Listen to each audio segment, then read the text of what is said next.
Okay, welcome back. Hope everybody had a good weekend and your first week of the summer term. So let's see where we're at. This is our second meeting, and looks like we got all the same students from the first week, so that's good. Everything is yep, set up.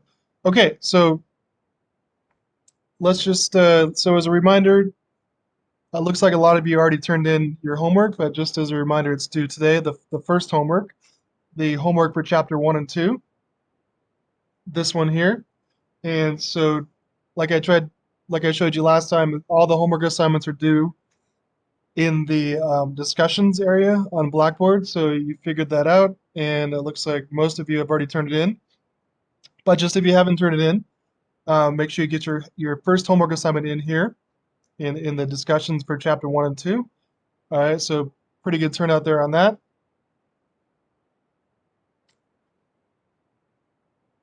Okay, so what I want to do today is we're going to move on to the next chapter in your textbook, which is chapter 3. And so we're going to talk about all this. This chapter is all about elasticity, and so you might have learned a little bit about elasticity in a previous or like an intro to econ course, but we'll do some more on that, and we'll do some data analysis. And so we'll do the chapter. We'll go through. There's quite a bit in the chapter, but we're just doing the one chapter today. Uh, and then I've got a homework question for chapter 3, and then I have a longer homework assignment that goes along with chapter 3, where, like I said in a couple emails, we're going to use Excel, and we're going to do some data analysis and kind of do some elasticity stuff, and so we'll do that together.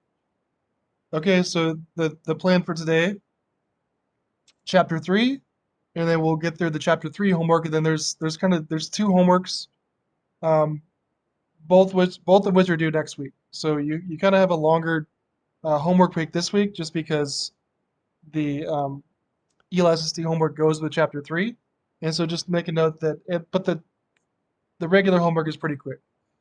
So you have one question for the chapter 3 homework due next week, and then you have a longer elasticity homework, which we'll go over. So yeah, okay. Um, so I think we'll go ahead and get started. And so,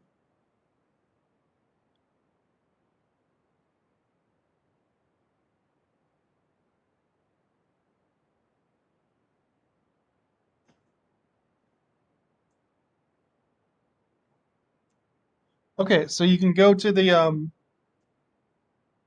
chapter 3 section on Blackboard, and what are we doing first? Okay, actually, let's go to the PowerPoint first. We'll come back to this. All right, so if you go to the PowerPoint section on Blackboard and open up the chapter 3 PowerPoint, there it is.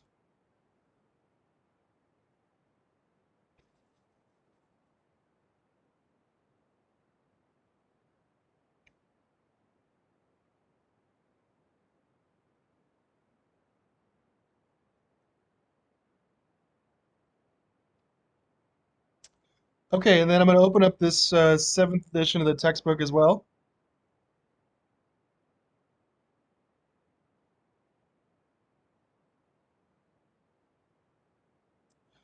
Okay, so we'll start here. We'll start going through the material for chapter 3.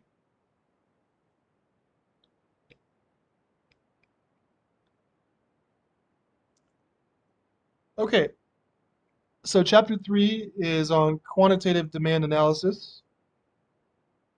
Oh, I let somebody in here.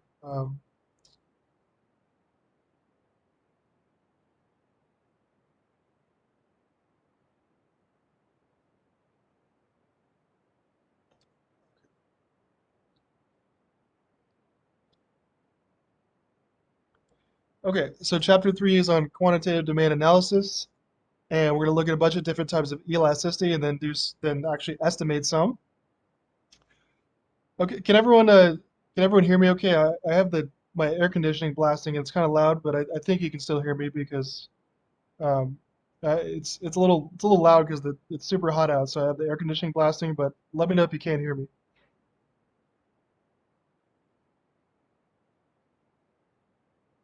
Okay, there's a optional video on well, you can take a look at this, but we're not going to watch it together in class. There's a video on elasticity from that same econ series, so it's like a 10-minute video.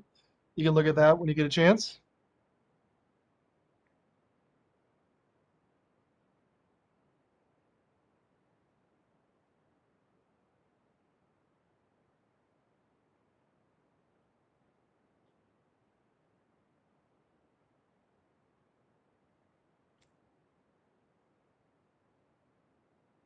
Okay, so chapter 3 is all about elasticity, and you might have heard this econ term before, and it's talked about quite a bit in the news, and when we're talking about how things are more elastic and so on. So let's kind of review this. And so what elasticity is, okay, it's a measure of the responsiveness of one variable to changes in another, and it's in particular the percent change in one variable that arises due to a given percent change in another. So you can use this concept or this measurement to all different types of elasticity analyses. But the first thing we're to look at, and the most common type of elasticity in economics, is there's a couple ways to say this term. I believe in some textbooks it's called the price elasticity of demand. Here it's called the own price elasticity. They're both the same thing. But when you're just talking about like the most general uh, elasticity in microeconomics, this is it.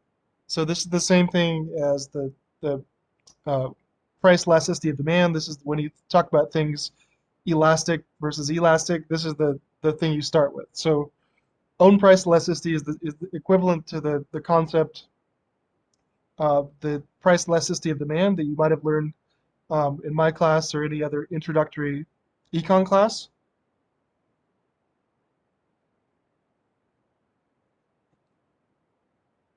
Okay, so what we're looking at here is this measures it's a measure of the responsiveness of the quantity demanded of a good to a change in the price of that good. So it's essentially in math terms the percent change in quantity demanded divided by the percent change in the price of the good. Okay, so we're looking at basically how responsive demand changes are when the price changes. So obviously, you know from the law of demand that when the price goes up, demand goes down. When the price goes down, demand goes up. But this term will kind of look at how responsive uh, the change in demand is when the price changes. Okay, so that's what we're looking at here. And so it's everything's in percentages, so it's kind of a unit-free percent metric. Uh,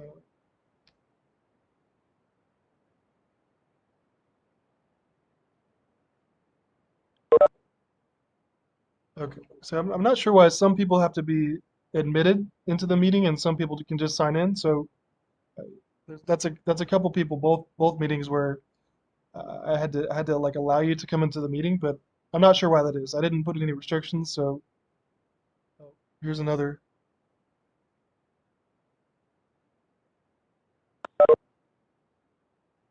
Okay, so I think everyone's in.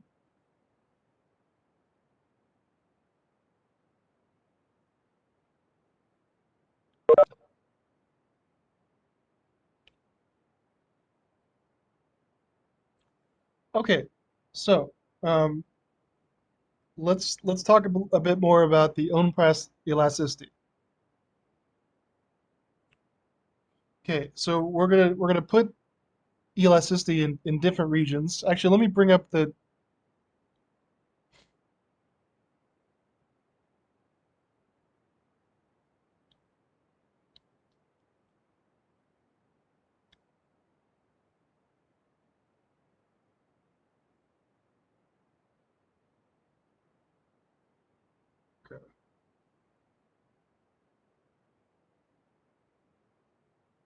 Okay, so hopefully you can all can see this.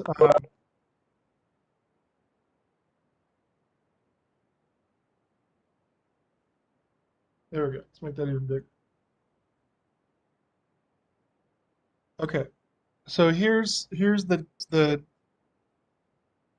equation for the open price elasticity. And so again, if you can't see something clearly or you can't hear me, please let me know. Okay, I keep having to let people into the.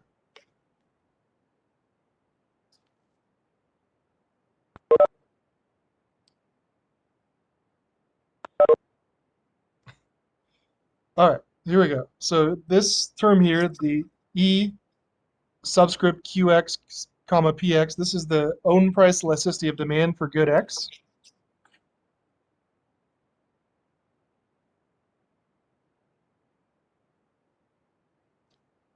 Okay, and so this is essentially the percent change in the quantity demanded of good X divided by the percent change in the price of good X. Okay, so when the price changes, what's the responsiveness of demand? Okay, that's what we're trying to measure here. All right, so percent change in demand divided by the percent change in the price of that good.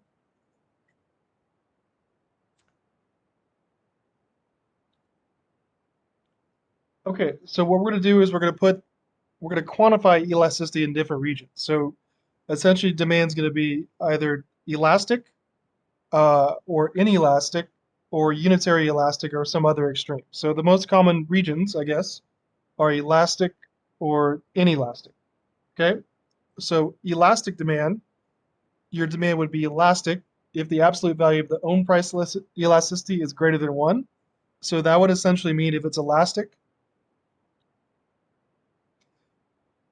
that would mean that this percent change is bigger than this percent change, right? So if this is bigger than this, then this whole term in absolute terms has to be bigger than one. So if this change in percent terms is bigger than this whole calculation is bigger than one, and we have an elastic good, meaning that the responsiveness and demand is bigger than the change in price. So demand responds more than the price change. Okay.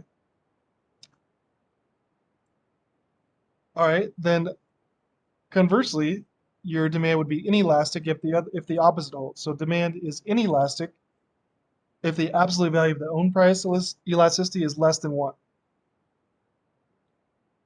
Okay, so if this percent change is less than this percent change, that would mean that demand didn't respond as much as the price change. So if this is less than this whole thing in absolute terms is less than one, meaning it is inelastic. Okay, so that's kind of how you do the cutoff there. If this calculation in absolute value is bigger than one, it's elastic. If it is less than one in absolute value, then it's inelastic.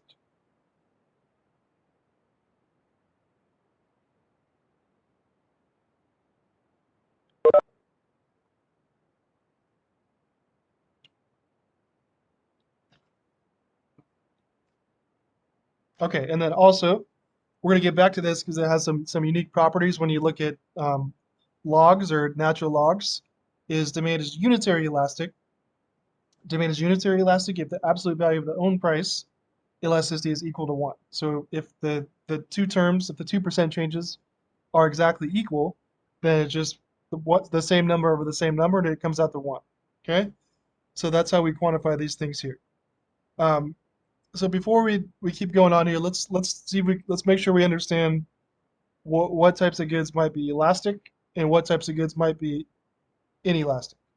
Okay, so I think most goods or services come into the elastic region, but it's sometimes important to see what goods might be in the inelastic region, which would mean the demand doesn't respond as much when price changes.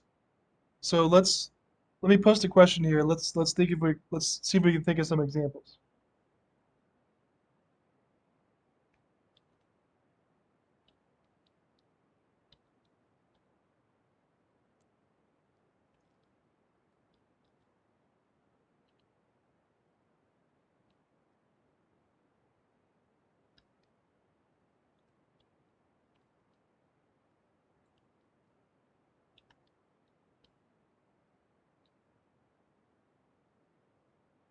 Okay, so what goods might we classify as relatively inelastic? So, so what that means in just, interpretation terms is that when the price, yeah, exactly. So gasoline is the go-to textbook example of an inelastic goods. That's exactly the first one I would expect to hear because there's no substitutes, right? There are no substitutes for gasoline.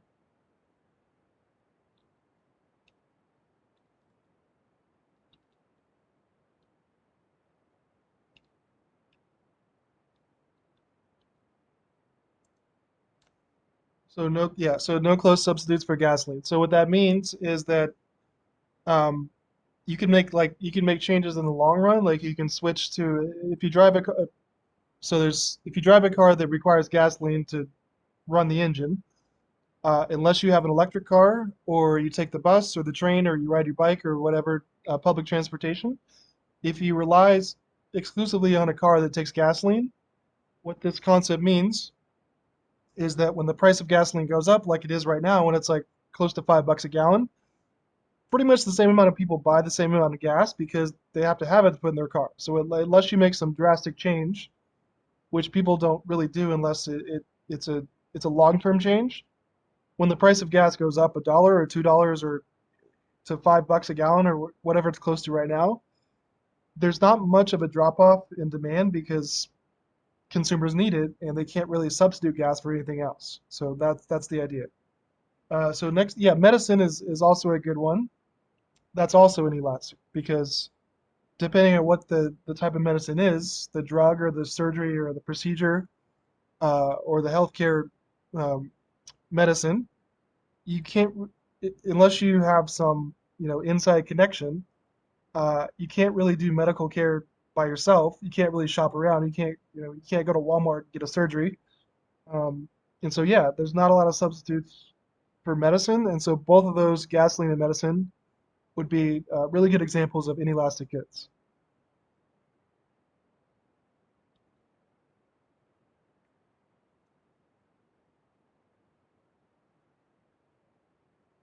Okay, so I think we get the idea, and then we have some extreme examples we'll think about, but I think most goods, like just the kind of the rule of thumb is the more substitutes you have as a consumer, then the more elastic that good's going to be because you can shop around.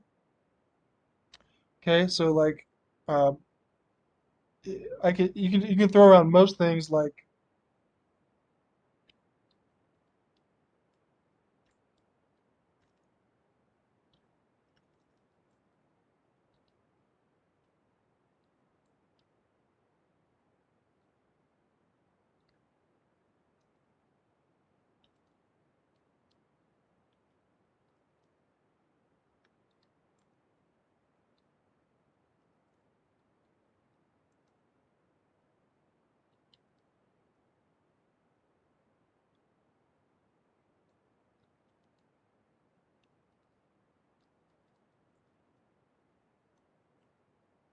okay, so I can think of it. You can all probably think of many more examples here, but the idea is that if the price goes, so think about all these things and think about what the consumers would do if the price changes. So all these things you'd probably see more of a response in demand than so in the price change. So if the price of like uh, Coke goes up, you probably see some consumers buy more Pepsi. The price of Sprite goes up, you probably see some consumers buy some Slice or some Mountain Dew. So there's lots of things that go in that soft drink category. So if you raise your price too much, the consumers will just buy something else, right? So the same as shoes. There's many types of shoes. There's many brands. All right, so you have to make sure as a shoe firm or a seller of shoes that you're within the realm of what consumers will pay. Because if you charge too much, you're going to lose consumers to the cheaper alternative. Same with cars. You'll see that there's a whole bunch. Most cars are in the same like 25,000 to 50,000 range. That's like 90% of cars are in that range because they know that that's what consumers are willing to pay for new cars. If you charge uh, 85 grand for a new Honda Civic, you're not going to get a lot of buyers because they could buy a cheaper Accord or something in the same region. Okay, same with restaurant meals. You expect to spend a certain amount given the the level of how nice the restaurant is. But if you start charging too much, then you're probably going to lose consumers to another alternative restaurant that charges a little bit less. Yeah.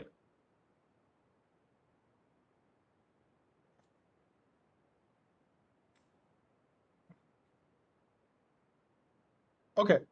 Next slide.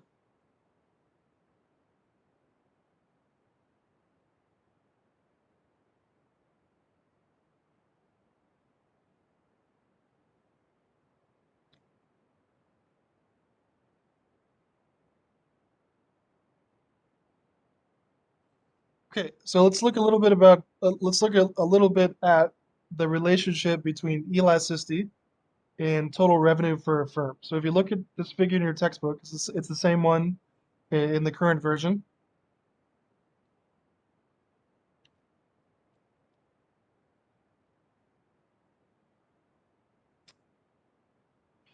Okay, so this is a nice graph here. So this is a linear demand curve, which means that the slope is constant, but it does not mean that the um, elas it doesn't mean the elasticity is constant along a linear demand curve. So see how this is a straight curve, but the measurement for elasticity and the responsiveness of demand depends on where you are on the demand curve.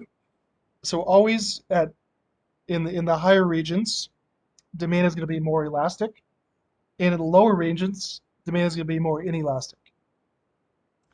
Okay, and then there's a flipping point where it's unitary elastic. So just kind of if you can kind of picture that when like gasoline, when we said that is relatively inelastic, there's still some portion of the demand curve that's elastic up at the top, and so it depends on where you are. So the idea here is that if you look at kind of the relationship between elasticity and total revenue, which is down here, so this is total revenue.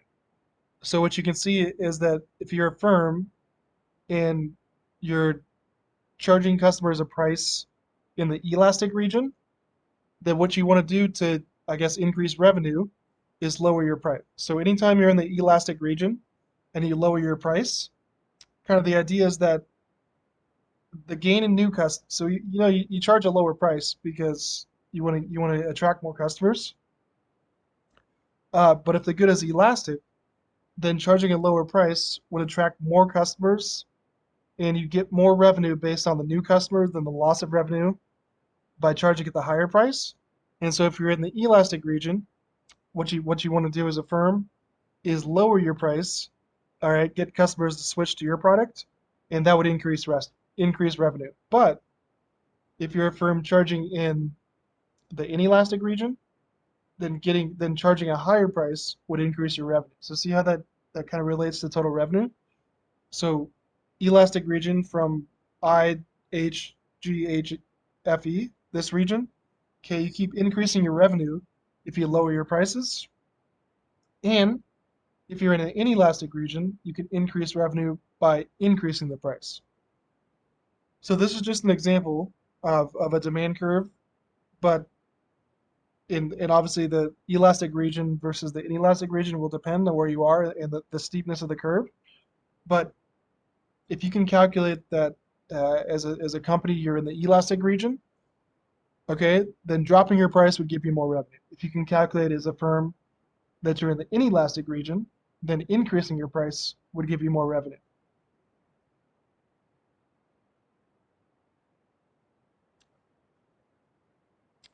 Okay, and again, that's in this region, the new customers you gain by lowering the price gives you more revenue than you had before charging at the higher price. And here, the customers you lose by charging the higher price don't, you get more by charging the customers the higher price because it's inelastic, meaning that not as many customers will leave if you raise the price. So this, if you're a gasoline, if you're a gas company in the inelastic region and you raise your price, you're probably going to get more revenue because most customers, you might lose a few, but the customers you keep at the higher price gives you more revenue than you had before. And then if you're in the elastic region, all right, this is like a shoe company.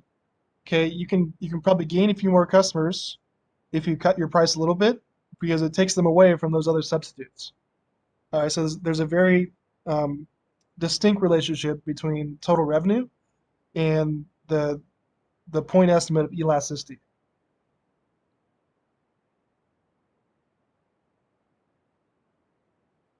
Okay.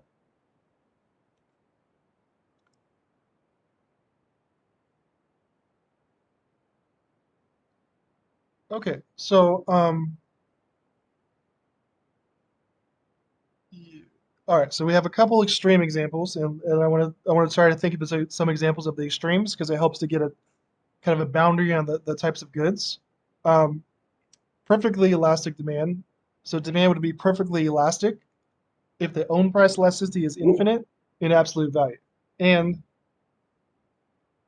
your demand would be perfectly inelastic. Demand is perfectly inelastic if the own price elasticity is zero. So if you look at the figures, this will make a lot of sense, but let's see if we can think of some examples for these types of extreme examples.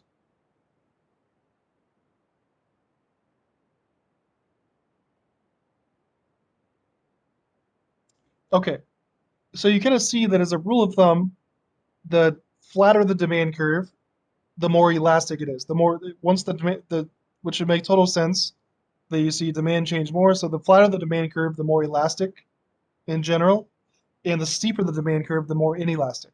Now these are the complete extremes. So this one would show perfectly elastic, which means that the own price elasticity is negative infinity, which means that if you raise the price at all, you lose all the customers. This one, see how it's completely vertical? This would mean that there's no change, right? So the own price elasticity is zero, which means that any increase in price, or I guess any decrease in price, but any increase in price, you have the same amount of customers. You don't lose any customers. So basically, this extreme, any price change, you lose all the customers. This one, any price change, you don't lose any customers.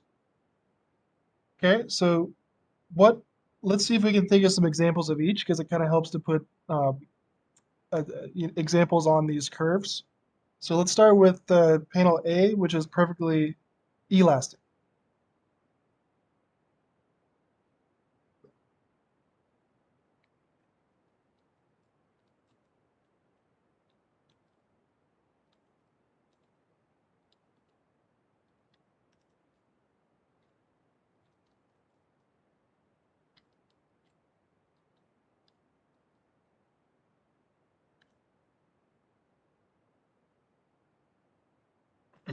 Okay, so can we think of a, and it's more of just how you classify it, but this one's a little tricky.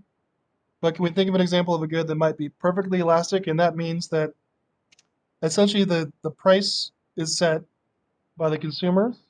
Right? This is what they'll pay for the good or service. And if any firm tries to charge higher than the price all the consumers are willing to pay, they're not going to buy it. So charging any price higher than that point, you get no customers because they'll just buy the cheaper alternative.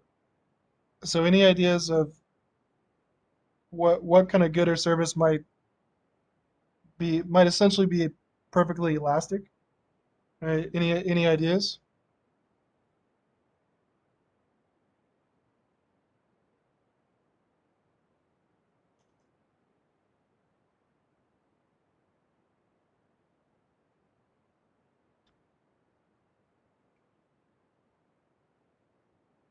Okay, well it's kind of a tricky one. So it's basically just the way you classify the good. And so this would apply to essentially perfect substitutes.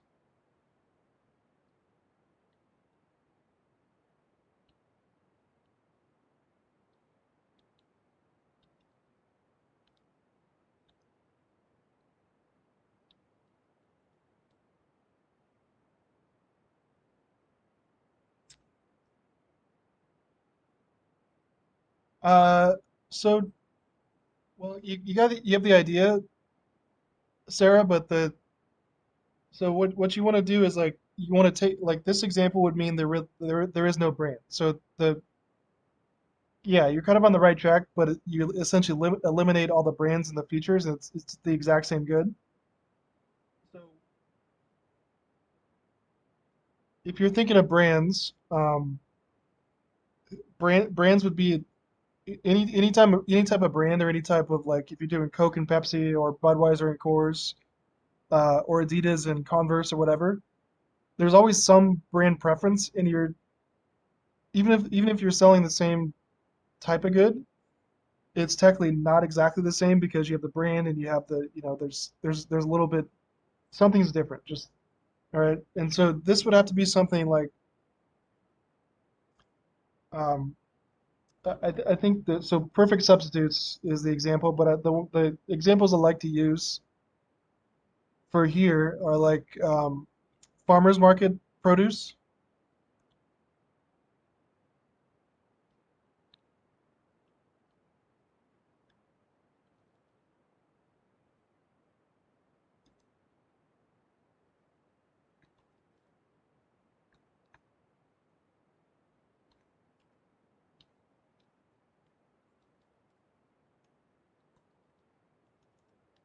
Are you talking about like, so if you're buying fruit at a farmer's market, like from one vendor as compared to another?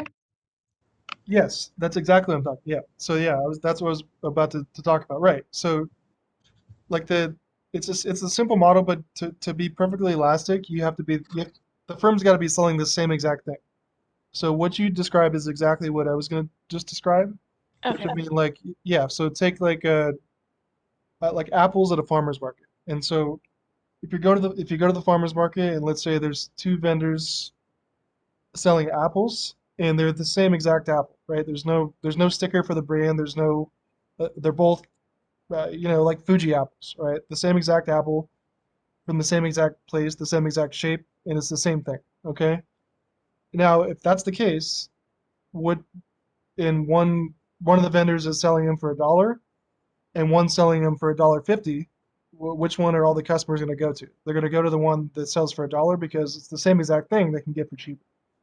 Now, if you start putting in brands like different packaging or different or like organic or stuff like that, then it becomes a little bit different because some consumers have preferences for those things. But if you can classify it as the same exact good, like the same apples or the same oranges or the same pears or the same whatever, then that's kind of what we're talking about here. Okay.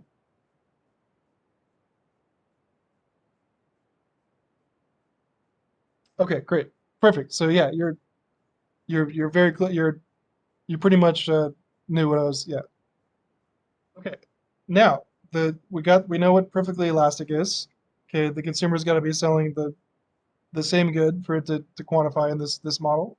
Now, the complete opposite extreme would be perfectly inelastic, where raising the price you don't lose any customers. So these are the consumers buying no matter what. So let me pose the question, but the question is going to be, what might be an example of a perfectly inelastic good?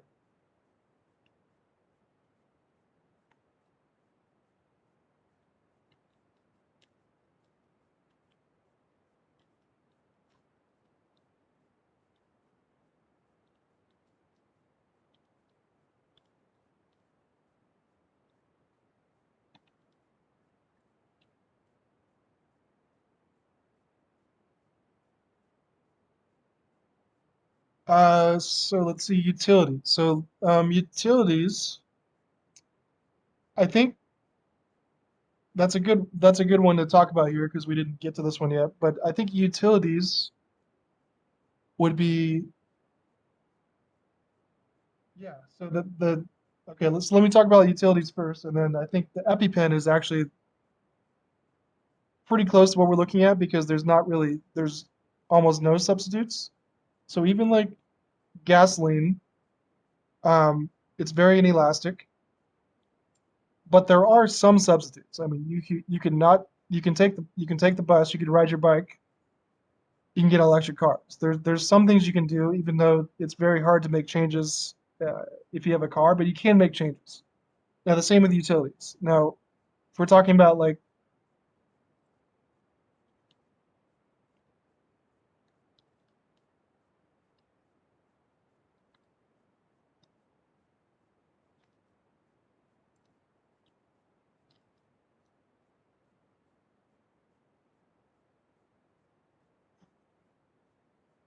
Okay, so if we're talking about the utilities, like you talked about, like electricity, gas, and water, they're they're pretty inelastic. So I think if the if Edison or the gas company or the water company they charge higher prices, most customers are going to pay it. But I think there might be some point where you start losing. I think some customers do uh, cut back on the margin, and so if you're like if your electric bill was is $100 a month, and all of a sudden it was 5,000 a month, um, I think you'd lose some customers. Right? I think they'd they'd figure something else out.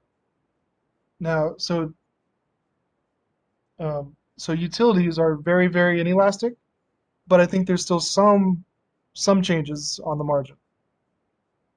Now, an EpiPen, that might that might be a pretty good example because there really isn't a substitute for that. And so, if you're allergic to stings, bee stings, or whatever the EpiPen prevents, and that's the only thing that prevents it, then there really is no substitute. So unless you want to, uh, risk your life or go to the hospital if you have a reaction, you have to buy the EpiPen. So yeah, I think an EpiPen would be a pretty good example here.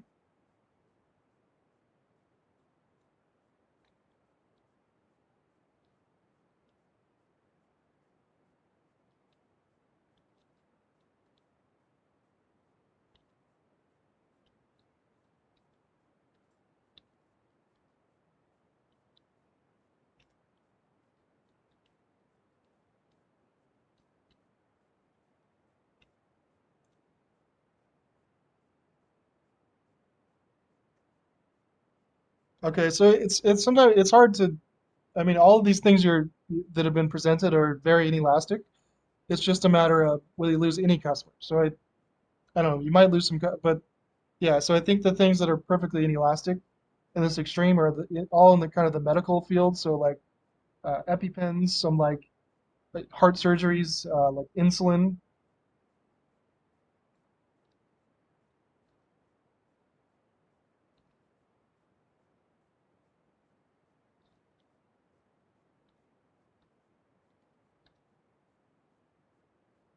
Stuff like that where you kind of have to have it if you have the condition that requires it. And there really is no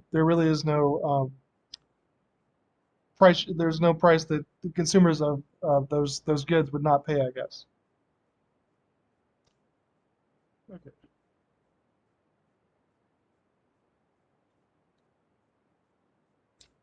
Okay. Yeah, I think we got the idea here. So again, these are extremes. So most goods are not perfectly elastic or perfectly inelastic. Most goods, in fact, are elastic, and there's a lot of goods that are inelastic. But it helps to understand kind of the logic behind the extremes to kind of put the other curves in. So the flatter the curve, the more elastic. The steeper the curve, the more inelastic.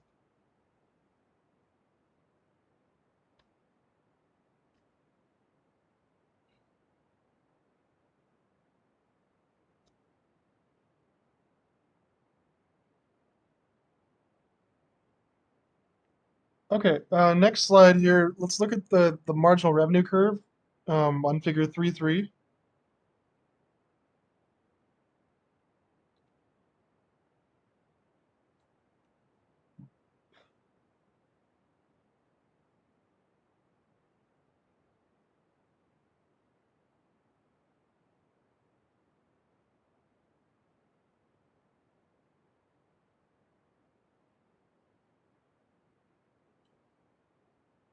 Okay, so this kind of comes from the other curve where we looked at the relationship between elasticity and revenue, and this looks at it on the margin. So you can kind of see.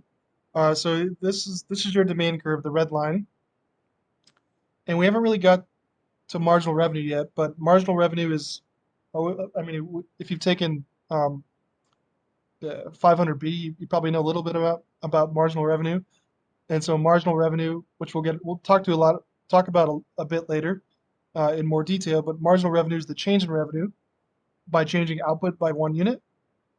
And so just note here that here's your demand curve, and the marginal revenue curve for any downward sloping demand curve is going to be under the demand curve, lower than, because it's pretty intuitive that if you want to get more customers, you have to lower your price, and doing that makes your marginal, like uh, marginal revenue per unit less. So if you're charging a lower price, then the revenue on the margin is lower. It doesn't mean your total revenue will be lower. It just means that if you're charging a lower price, then your marginal revenue for the next unit sold has to be lower, which is why the MR curve is always below the demand curve. But you see here that um, anytime you can change, you can increase your output, or sorry, anytime you can lower your price and get more revenue, you'd want to do that. So any point going from here, essentially to 1 all the way to 3, a quantity of 3, you're getting more revenue. And then after that point, each unit sold gives you less revenue. All right, so then that's when you want to, so like if you're in the inelastic region again, you can kind of see that increasing your price, right, like a electric company or a gas company would give them more revenue. Or if you're in the elastic region, like a shoe company or uh, like a farmer's market, you can increase your revenue by lowering the price. And then you can see that right when the point when it's unitary elastic, like it's the change in quantity, the percent change in quantity is the same as the percent change in demand, then that's when MR is 0.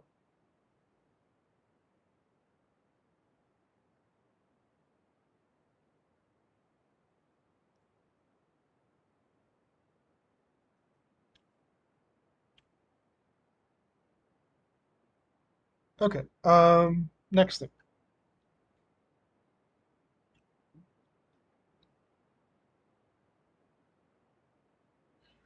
All right, now let's talk about some other types of demand-based elasticity. So these are kind of an extension of what we learned in the last chapter on just substitutes and complements and normal goods and inferior goods.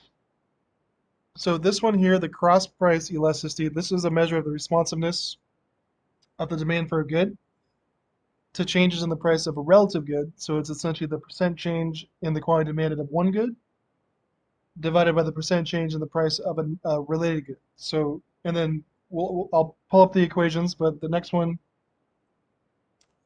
income elasticity as well. This is a different type of elasticity that looks at how demand responds. So this is a measure of the responsiveness of the demand for a good to changes in consumer income. So this is essentially, math-wise, the percent change in quantity demanded divided by the percent change in income. So all these elasticities, we're looking at how demand responds to something that affects demand.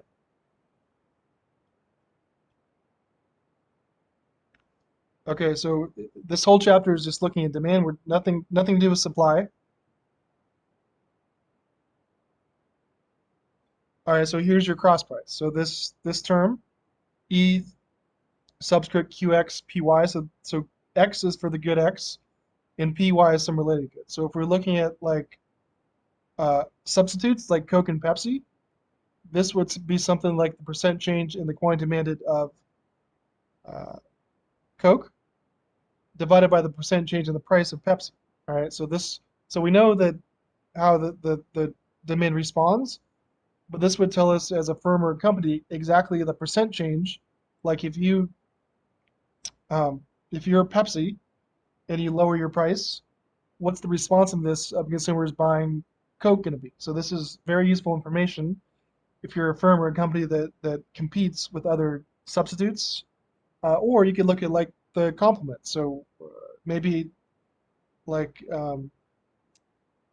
a milk farm or a company that sells milk is going to be interested in how their price changes affects the demand for cereal or something like that. So this would tell you a responsiveness estimate on those metrics.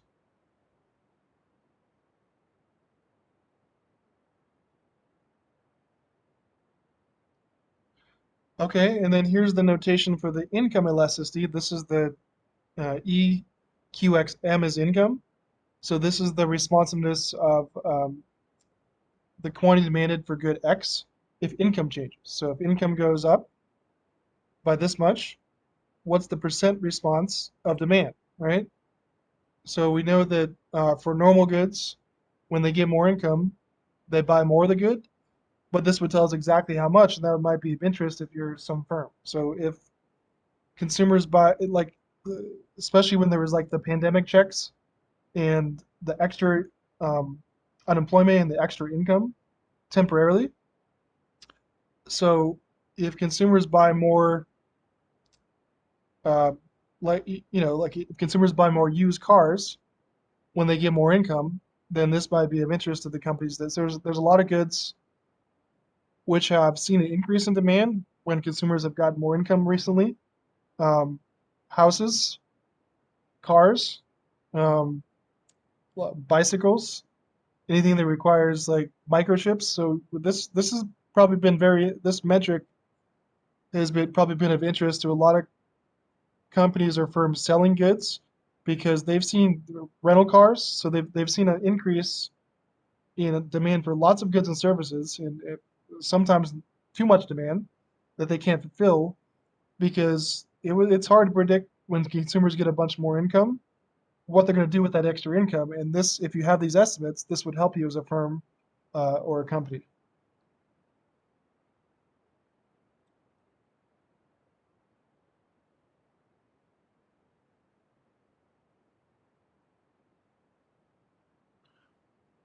Okay, so now we're going to look at some linear. We're going to look at some demand functions and see how we get the elasticity from those demand functions. Okay. All right. So let's look at some linear demand functions that we kind of introduced in chapter 2. All right. Everybody doing okay so far?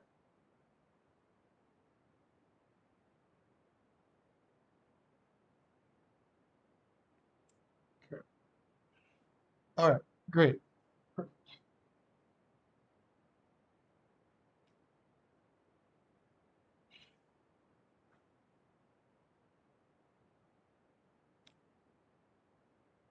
Okay. So you'll recall something like this from chapter 2, where I talked about demand functions, where demand is a function of all the things that affect demand, including the price of that good or service. All right. So this, let's say this is the quantity demanded for good X. This is some intercept. All right, and this is the linear effect of the price of good X on demand. This here is the linear effect of the price of some related good on the demand for good X. This is the effect of income on the demand for good X, and I think H is everything else. Okay, so if you can quantify your demand function as a linear aspect of all the goods that affect demand, all right, including the price, it could look something like this. So the alphas are the linear effect of those goods on demand, and the other variables are those variables. Okay?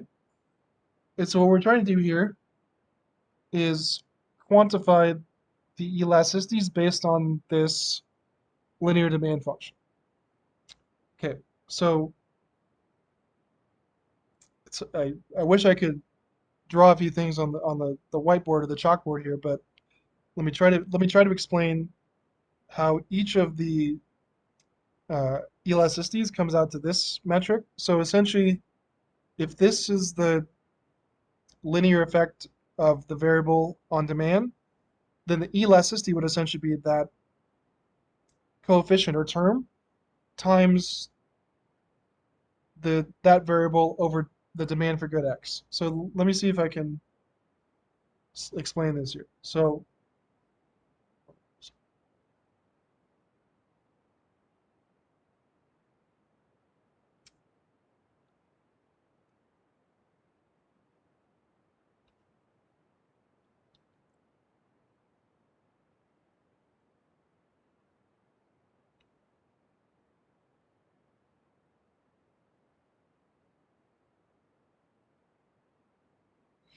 okay, so if you can see this, this is I went back up to just the general equation for the own price elasticity. All right, so we know it's the percent change in demand divided by the percent change in price. Okay, so if you understand that, that's where we're starting from. So this top term, the percent change in demand, if you're going from like point A to point B, right? So a percent change is just the change. So like if you go from 100 to 105, then the percent change is like 5 over 100, right? So it's the change over the original, okay? And the same thing for this bottom term. If the price goes from um, $5 to $6, then the percent change in price is 6 minus 5 over 5. So it's 1 over 5. Okay, so if you're just looking at this simple, going from one point to another, then the percent change can be calculated as the change over the original, right? So just, it's a percent change. Okay, so if you understand that, that should make it clear how we get those elasticities based on the linear demand function.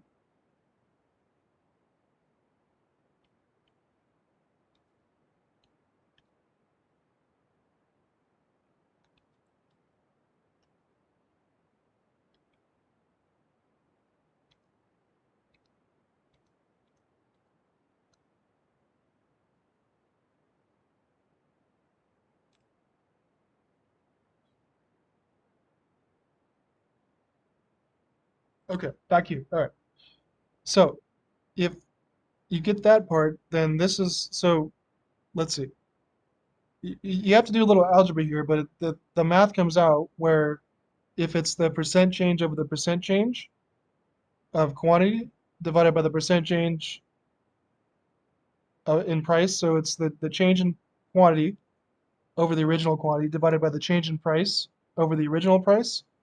Okay, so the change of both things is just the, like, delta Q over delta P is this coefficient. This is the linear slope, or the relationship.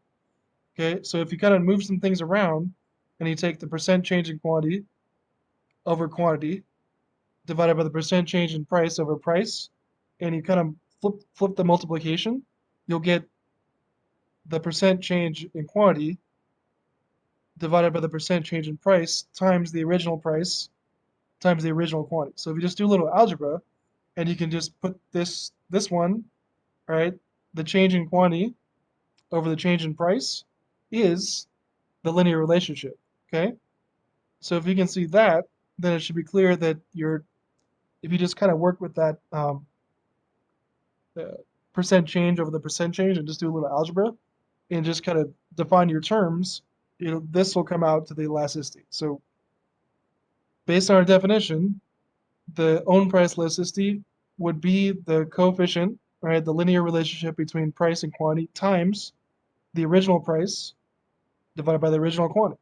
So this is how you get your estimates, and the same would be for the other ones too. Okay, so cross price elasticity was the percent change in quantity divided by the percent change in price of some related good. So if you kind of move things around, you'll get, do some algebra and cross multiply, you'll get the change in quantity divided by the change in the price of some related good times the original price divided by the original quantity. And the change over the change is the linear slope. All right, and the same for this one.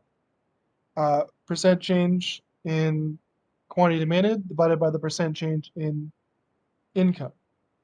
Okay, multiply things around and you get the change in quantity divided by the change in income times the original income divided by the original quantity. So these are just kind of rearranging the terms so you can define your elasticities based on the linear demand curve based on our just definitions of elasticity. All right, so I hope, does that, do we see what I'm trying to explain here? Like it'd be easier if I can actually do the math on a whiteboard, but we're taking the definitions of elasticity and defining them so you can get estimates of each elasticity based on the linear demand function.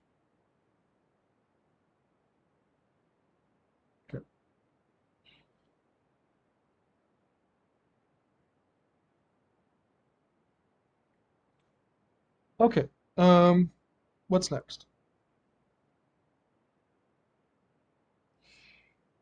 All right. So now I'm going to define a log linear demand function, and a log linear demand function is going to be nice because it has some really useful properties where essentially the if you can define your relationship as log linear or like natural logs, your if it takes on that form, your elasticities, your slope is essentially constant, or your not your slope, but the elasticity is constant in this form.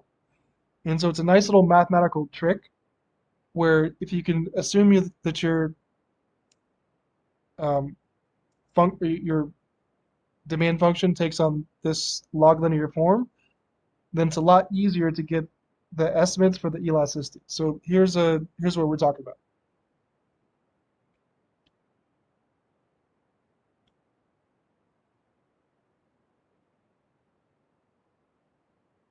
All right, so we're working with natural log. So the natural log is the here's a log linear demand function. Okay, so if log linear demand function, yeah. So if you can assume that your demand function takes this form, then it's a lot easier to interpret and quantify the elasticity. So let's say the natural log of the quantity demanded of good X is a function of the natural log of price plus the natural log of um, the price of some related good plus the natural log of income plus the natural log of everything else. Okay, so if you can argue that your demand function takes this form, then it's a lot easier to get the elasticities when you're doing the analysis. So let me show you just what I mean by the natural log here.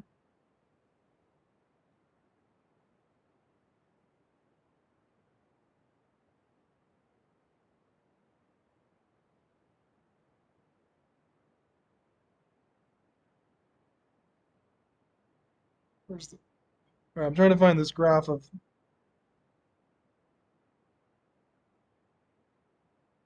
hold on one second.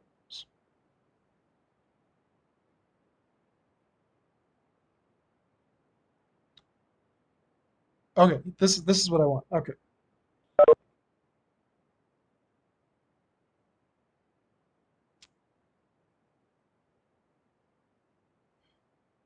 All right, so this is the a log linear relationship. So let's say that this is price, all right, and this is quantity.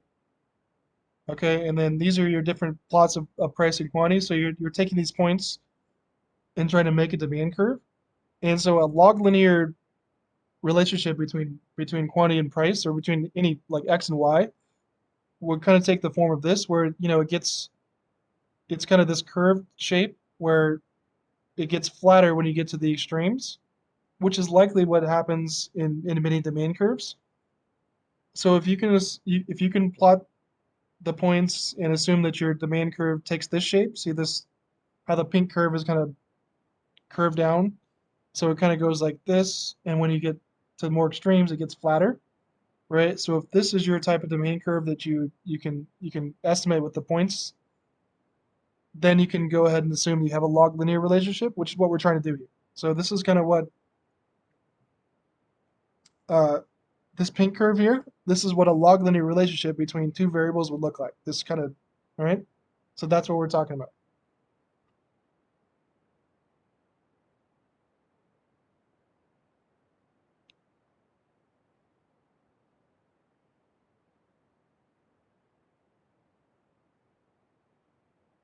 Okay, so if we can assume that our demand curve is a log linear function, kind of like this. All right, so instead of just the variables being linear functions, they're now linear functions of the log. So the natural log of demand is a function of the natural log of this, plus the natural log of this, plus the natural log of this. Okay? So if it takes that form, what the nice thing is that the slope change, right? It's not a constant slope anymore. But we'll see that these coefficients are actually the elasticities here, um, because it, if your relationships are log linear, that the percent change is the same no matter what. So if you were to do the calculations, it's a nice little trick if you can use logs that essentially the elasticity is constant along a log linear relationship. Okay, so if that's the case, okay, here's your natural log function. All right, so if the elasticity is the same along each point, then the coefficients, right, the effect of the natural log of price on the natural log of quantity demanded is beta. If that beta doesn't change, and this is this relationship represents, like, the natural log represents percent change. So the percent change in price, the effect of that on the percent change in demand can be represented by natural logs. And if this beta is the same no matter where you change the price, then that's the elasticity. Okay, so the way the kind of the math works out and the way natural logs have nice properties, you can assume that your betas here, your coefficients, are the elasticities because that beta represents the percent change in price, or sorry, the percent change in demand response to the percent change in price, and that beta is the same because of the nice properties of the log linear function. Okay, so it's a long way of saying that if you can assume that your demand curve is log linear like this, then it's easy to interpret the elasticities because they're just the betas. Okay, so if this is your form, then essentially your own price elasticity is just this beta x. Okay, your cross price elasticity is just this beta y, and your income elasticity is just this beta m. So we're not going to do the whole mathematical proof, but you can that's kind of what we're saying. So we're saying that if it takes the natural log form, it's a nice property because the graphs or the relationships are not linear, non-linear, but the slopes are not constant, but with this form, the elasticities and the coefficients are constant. If those coefficients are constant, which represent the percent changes, then those coefficients are the elasticities. And so what we're going to do, given the simple properties of a log linear function, if we can assume that our demand curves take this form, we're going to get some data. We're going to put those in natural logs, and we're going to run some analysis, and we can easily get at least estimates of these different types of elasticity just based on estimating the natural logs.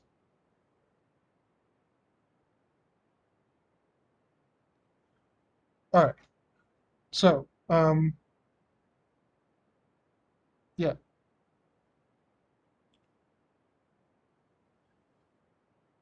okay. So basically, if your demand function is natural log, it has really nice properties, and those properties allow you to interpret or estimate the coefficients as the elasticities, which is what we're going to do.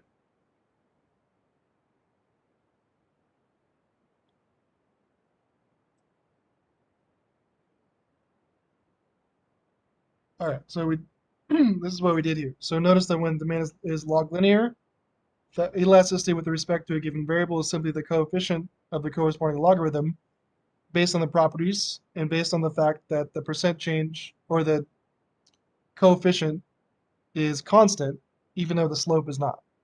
So with a linear demand function, the slope is constant, but the elasticity changes.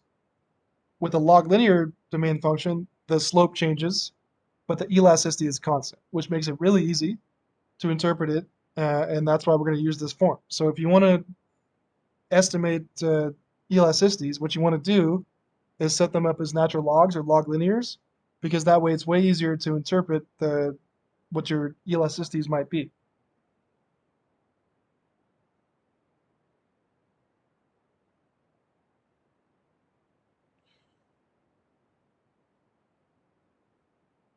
All right.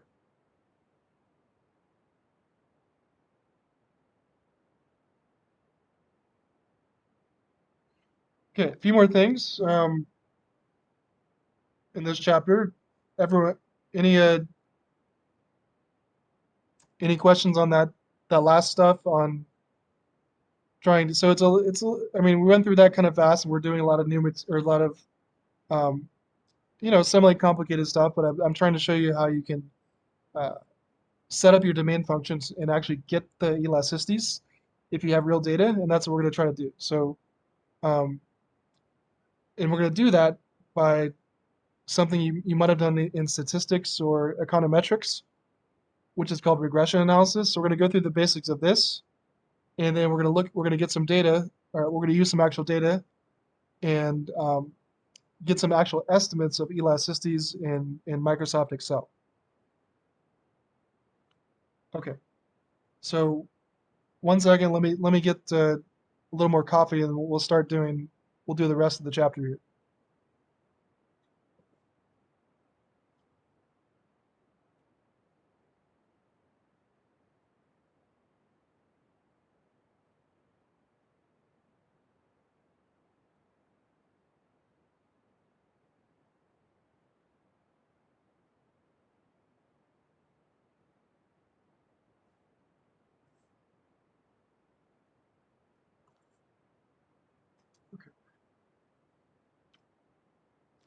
Okay, now let's talk about regression analysis and how we're going to use that to get our elasticity estimates. So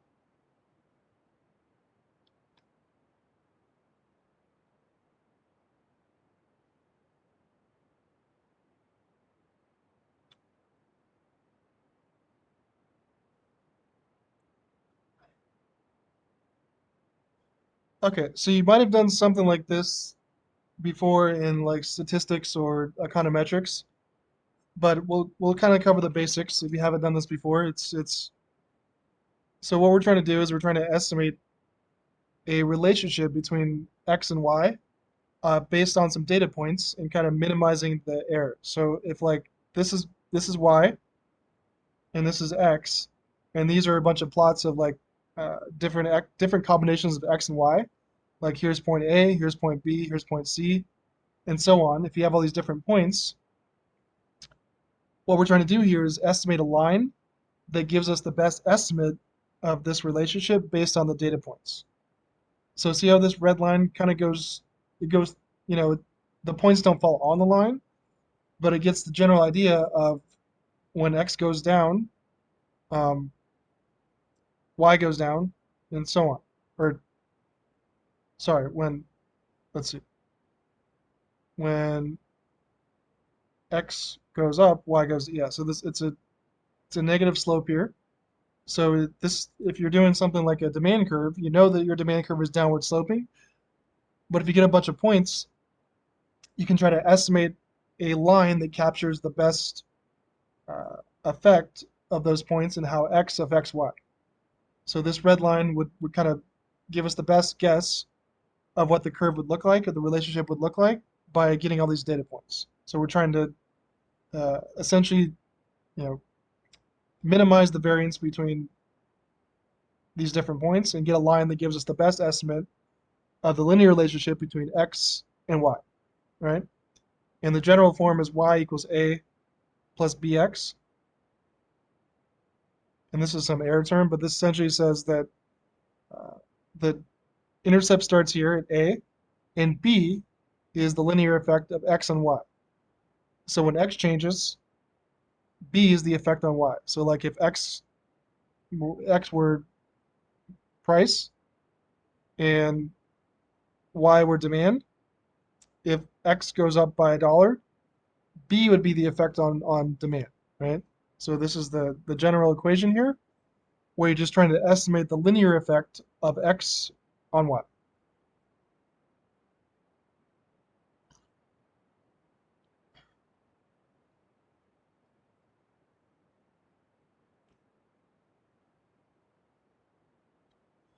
Okay, so the simplest way to do regression And again, you might have done this in statistics or some kind of econometrics course. I'm not sure, but if you haven't, I'll explain the basics. And so this is the least squares regression is the line that minimizes the sum of the squared deviations between the line and the actual data. So that sounds confusing, but what that means is this line would essentially try to minimize the distance, the variation between the points. So this is the best straight line that goes through these points by minimizing the deviations.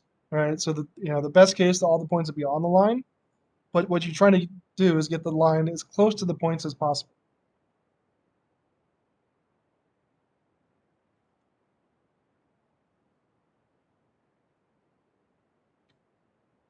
Okay, so there's essentially some metrics in which you can, like, after you do the regression, you can evaluate how well the regression did, or like some measures of how well the data was. Okay, so the first thing I want to talk about here is called the T statistic, sorry.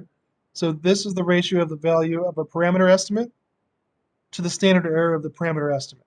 So if I show you the equation, and this is, so there's this essentially a T statistic for each coefficient, for each of the effects of the things that affect y and the linear effect on those. So here we just have one variable x that affects y, and so b is the estimated effect of x on y. So when x changes, b is the effect on y.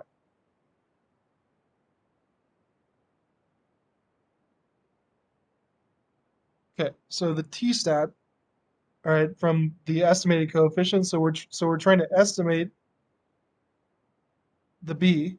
So the b is the linear effect of x on y. So the b tells us, on average, what happens to y when x changes. Okay, so a t-stat for a b or a beta,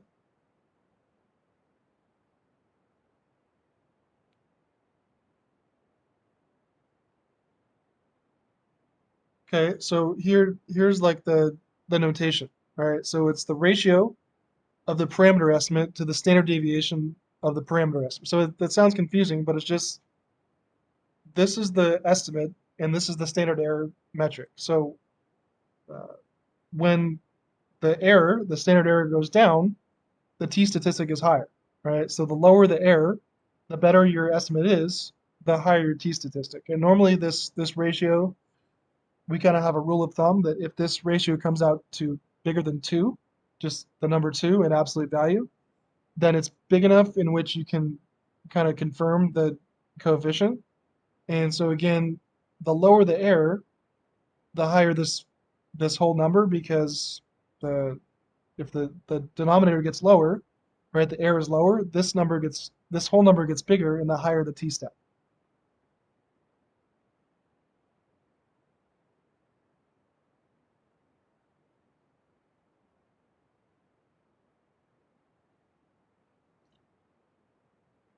Okay.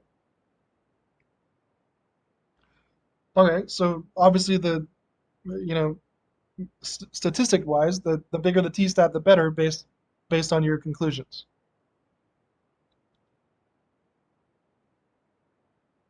All right, so a few more things and before we do some analysis. So I'm just trying to cover the basics. If this is new information, I'll explain it more as we go along with the actual data.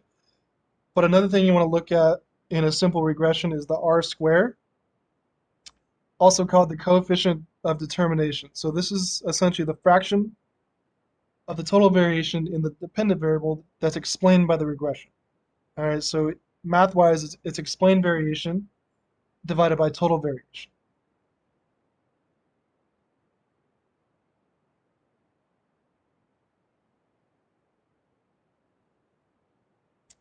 Okay, so here it is. So that's it. So when you're so this is this is how much your equation, your estimated equation explains.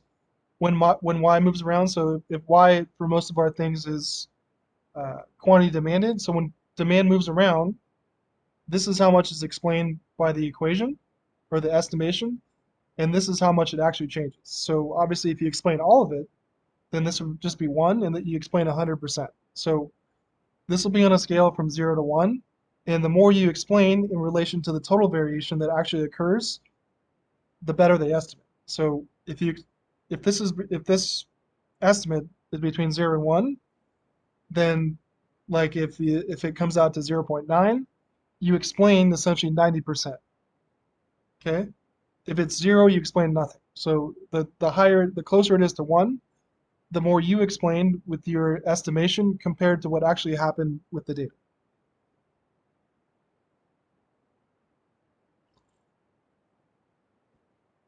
Okay, and so also there's something called the adjusted R squared, which is probably what we're going to look at, because if you're if you're estimating regression with multiple uh, multiple variables, like you have price, income, the price of some other good stuff like that. If there's more than one thing that affects y, in our case affects demand, then you want to use this one, because if you use just the regular R squared, it by default it increases by just adding more variables. And so this one would adjust for the fact that you adding more variables has to add value to the regression. Okay, so if you add more variables and it makes it worse, this is going to penalize you, right? So this adjusts for the fact that you shouldn't just get points from adding more variables. Uh, you should only get points if those variables actually improve the regression. So this is a better one to use when you're looking at something that has uh, multiple x variables that affect y.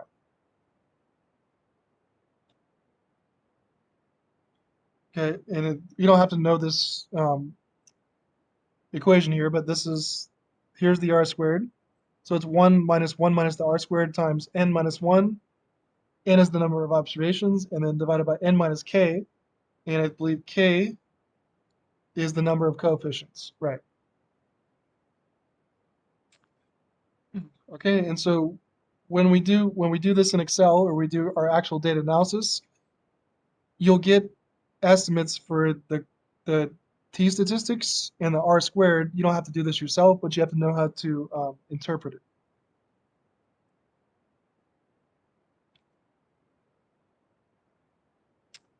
Okay, so we talked about that one.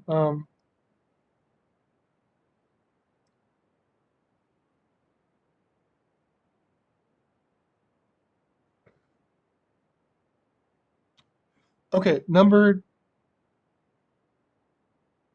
slide 18. So one more thing is the F statistic. So this is another way to evaluate the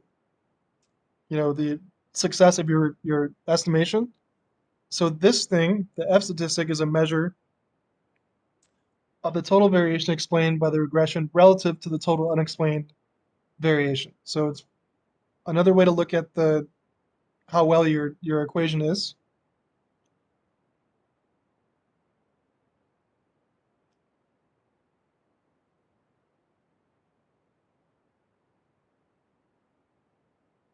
Okay, so total variation explained relative to unexplained. So it's just another. Uh, it's kind of like a r squared for the whole equation, not or the whole the whole regression equation, not just the dependent variable.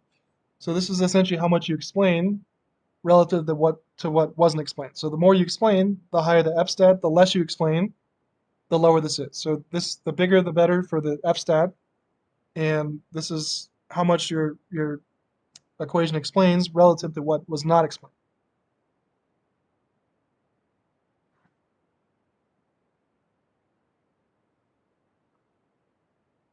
All right. So a few more things, and then we'll actually start looking at some examples. So we talked about what a log linear regression line is and how that's valuable for estimating elasticities. All right, so in figure 3.5, and then multiple regression is just adding additional x variables.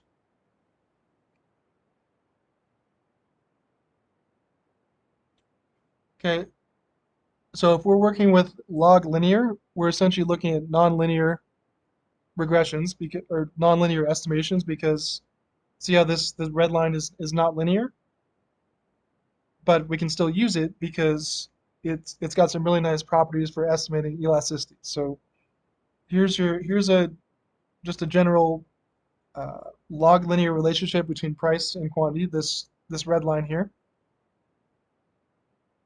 and basically we're gonna use regression to estimate elasticity. So we're basically going to take natural logs, set up demand functions which are natural logs of the other variables, and and run estimates, and then the estimated coefficients from the data, we can we can assume that those are the best guesses for the elasticities.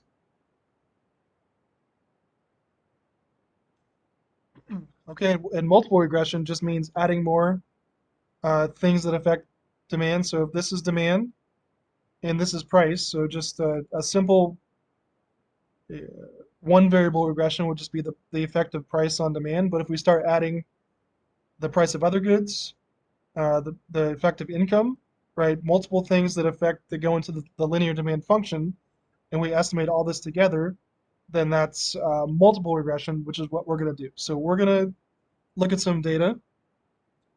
We're going to define demand functions as natural logs, kind of like this, based on the data we have, and then run some estimates and get some actual estimates of the elasticities for those data points.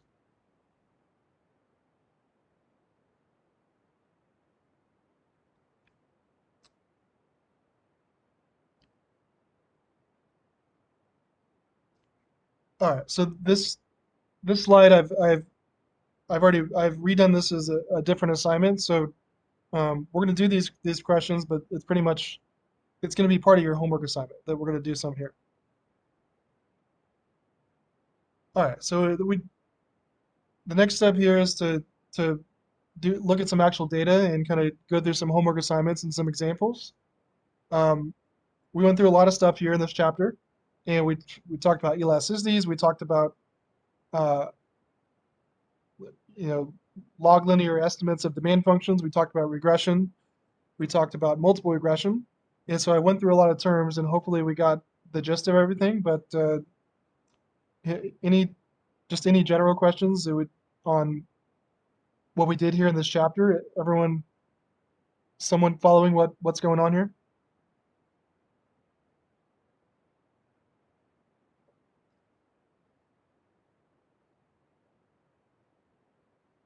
Okay.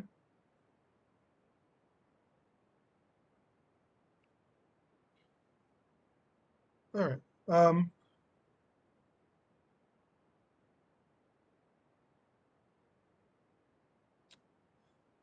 Okay. We're done with the PowerPoint for this. We're done with the lecture material here for chapter 3.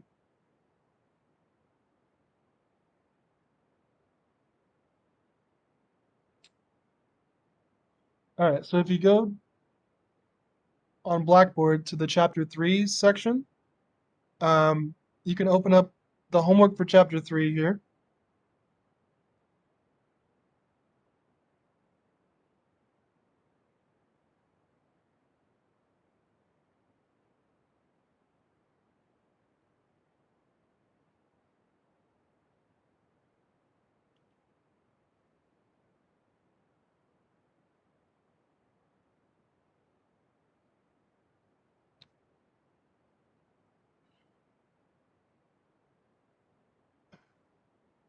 Okay. So what this homework is, and I'll explain it when we do it together. But the homework is you're gonna have to interpret um, some data analysis and how that kind of relates to elasticity. So we're gonna do some estimates, and we're essentially gonna estimate some regressions in Excel, talk about some elasticities, and then you'll be able to interpret it based on your data analysis. So let's come back to this one. Let's actually do some let's do some stuff in Excel, and then we'll see how we get this. So I'm going to close this for now. I'll come back to the chapter 3 homework.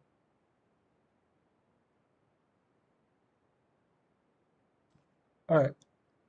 So if you open up, so here in chapter 3, see where it says elasticity homework? Let's open that up.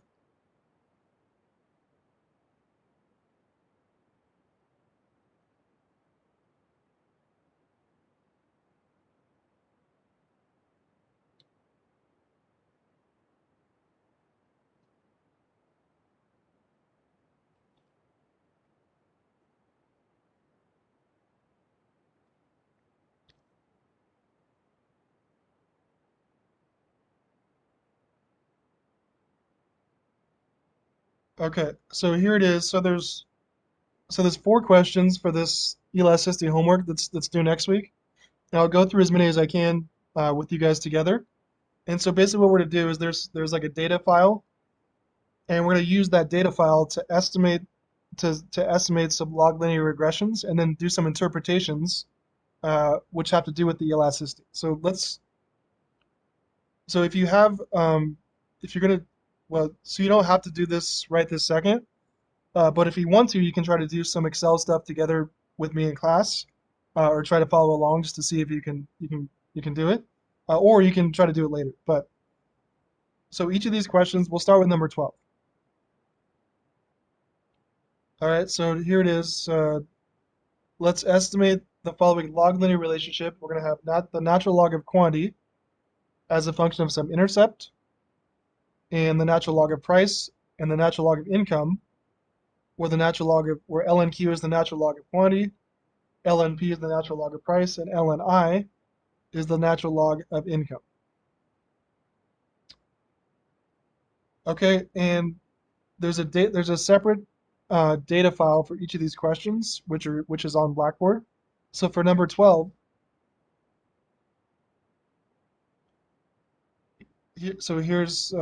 so for chapter 3 material, everything you need for next week's stuff is here. You got the chapter 3 homework, you got the elasticity homework, and you have the data for the elasticity homework.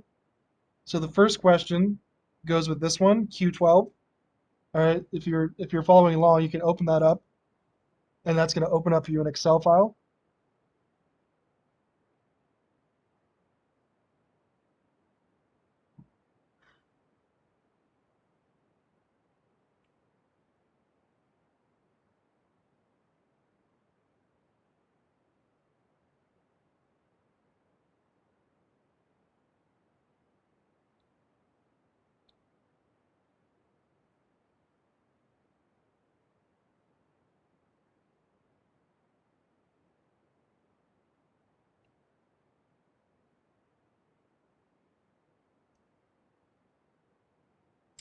Okay, so if you opened up that Q12 file, it should look like this, where you have data here on the natural log of quantity,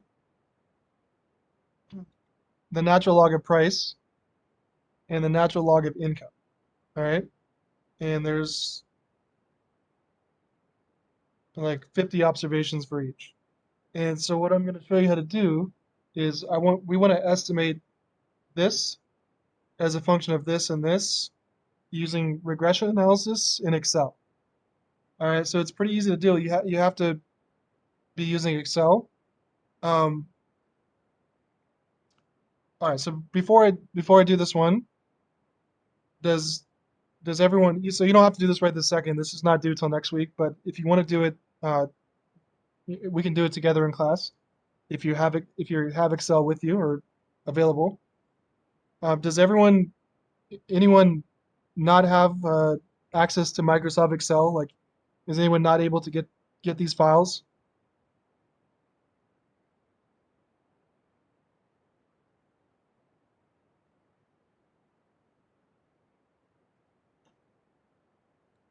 Okay, well, you should. I mean, if you don't, if you have Excel, great.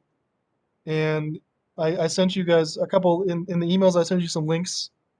If you don't have Microsoft Office, that you can get the student version from the university. All right, so the student version of Excel and Office is free. and you can get it if you don't have it. So hopefully a lot of you already have it, but let me show you. Okay. So what I want to show you to do is how to run a regression with using data analysis in Excel. And to do that, there's a feature if you click on the data tab. And so if you see up here, I have a icon or a tab for data analysis. Now, a lot of times, or pretty much all the time, you have to like activate that, and I'll show you how to do that. So if you click on your data tab and you don't see data analysis up here, let me show you right now how to get it. So it's usually just a like an add-in feature you have to check or activate. Okay. So if you're using Windows, let's do it all. And if you're using Excel, there's different ways to get to there. But let me do Windows first, because I'm using Windows. So if you're using Excel via Windows, click on File,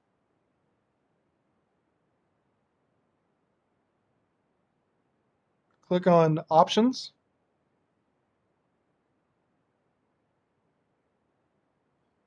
click on Add-ins,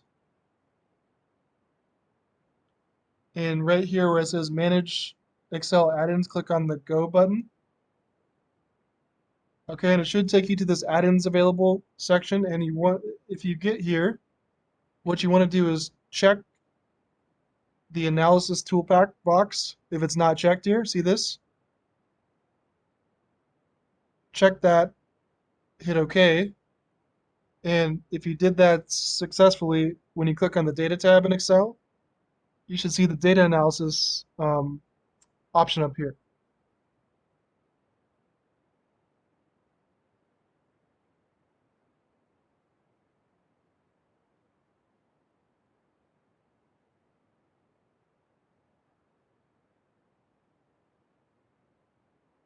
Okay, and then let me see if I can. So I think if you're using a Mac to get to the same option, you want to click on like up here. There's like a. Let me see if I can.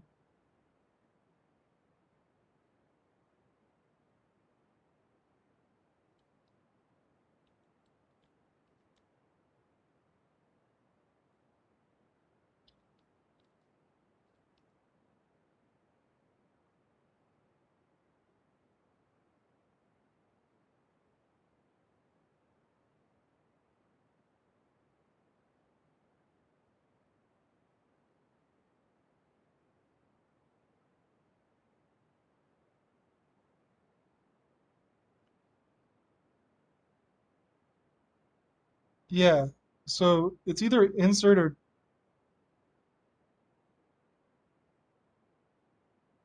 or tools. I think it's tools. Usually does it.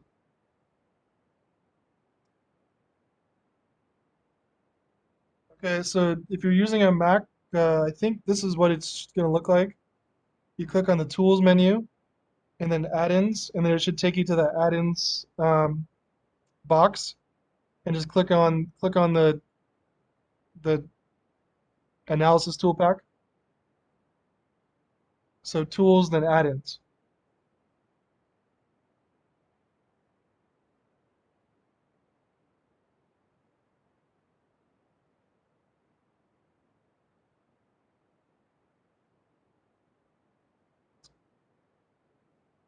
Okay, so if you're doing Excel here with us together, and if you're able to do that, if you click on the Data tab, you should see the Data Analysis option up here if that worked. So again, you don't have to do this right this second, but is anyone trying to do this with me right now that was not able to get the data analysis option? Is everyone that's doing it have data analysis visible?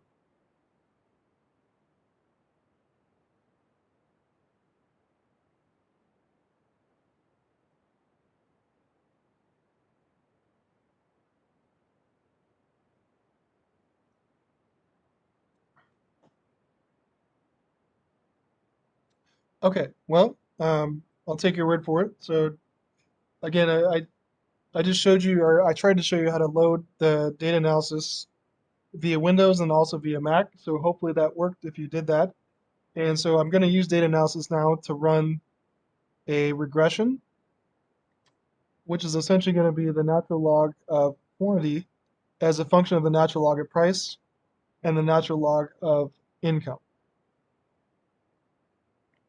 Okay, so to run the log linear regression, and then we can estimate, we can talk about the elasticities in a minute. Click on data, and then click on data analysis. All right, and it should give you this data analysis tools menu, and you want to choose regression and hit OK. Okay, we need to specify our ranges. So where it says input Y range, click on this button and choose A1,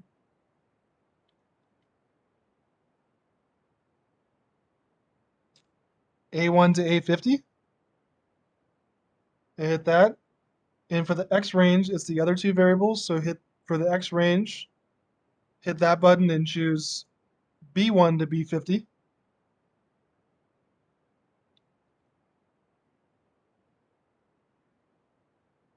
Okay, and hit that. And then you also want to click on this box that says labels.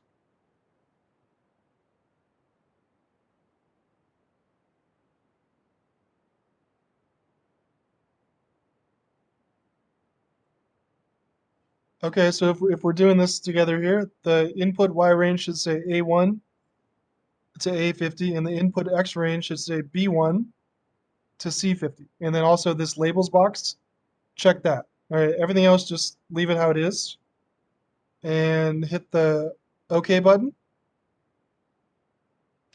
And if that was successful, you should have like a separate sheet one or separate tab in which you got the summary up.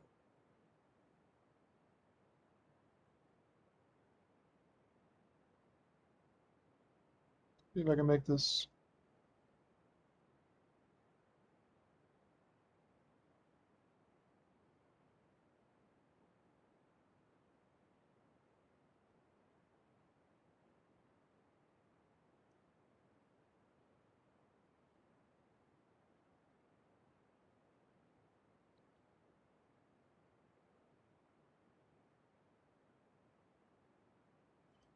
Okay, so if you're doing this together right now, were you guys able to get the summary output? Did that work?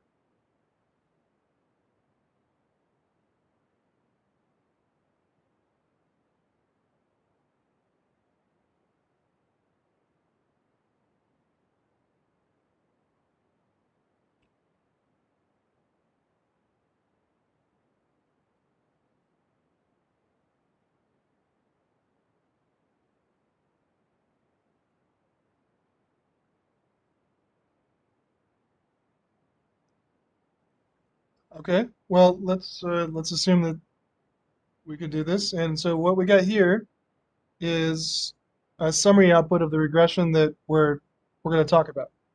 I'm gonna get rid of some decimals because it's gonna be easier to see.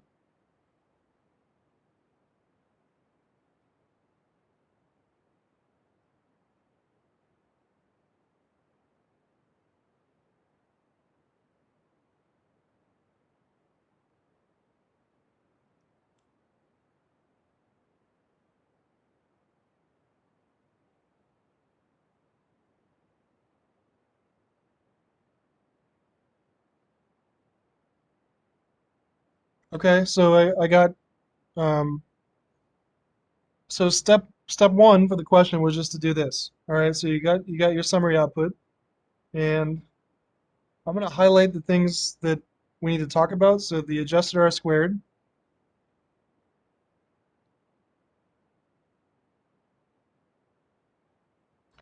the coefficients,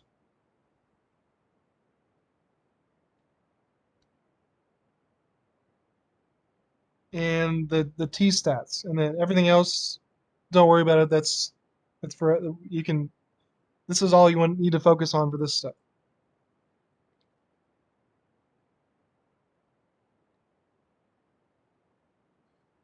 Okay, so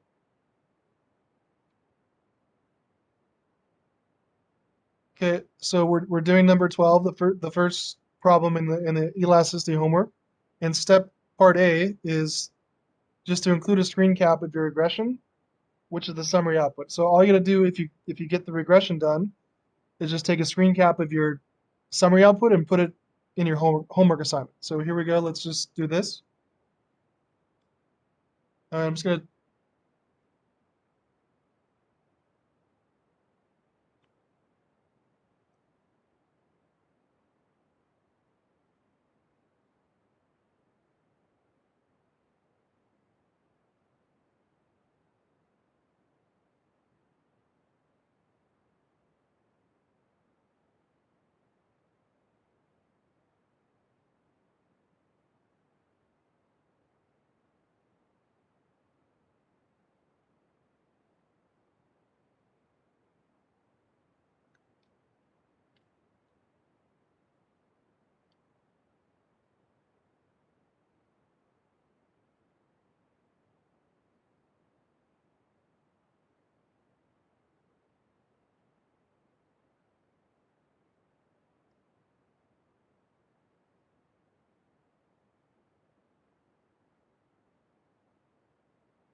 Okay, so here we go. This part A was just to put in. So here's a screen cap of the regression result. So here it is.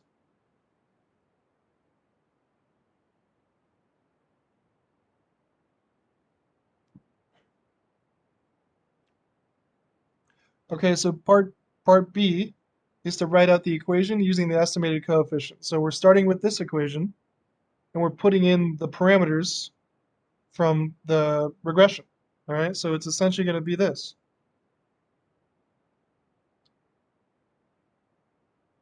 Actually, I'll start with the general one. So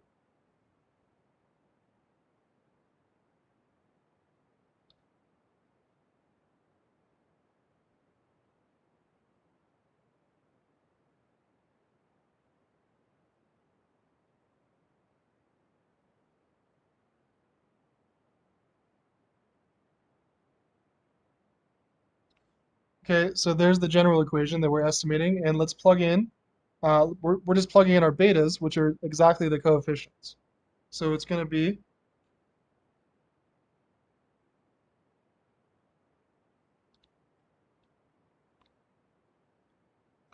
the natural log of quantity is estimated to be a function of the intercept, okay, which is 1.29, right, from there.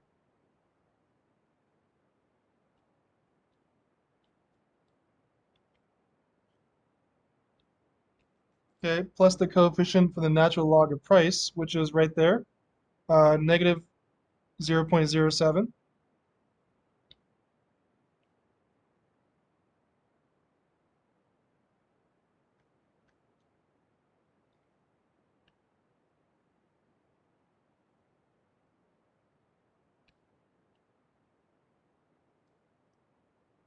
Okay, and then finally the coefficient for the natural log of income is this one here, negative 0.03.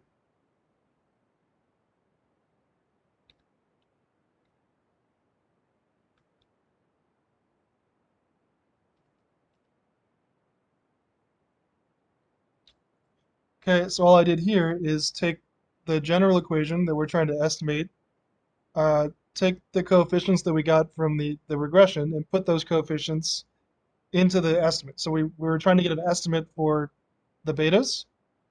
The estimate for the betas are the coefficients. I put in those coefficients, all right, and this is this is our equation based on the coefficients we got from the regression.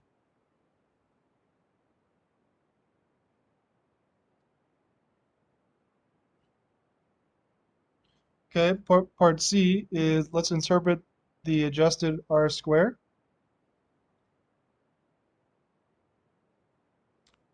The adjusted R square is 0.94.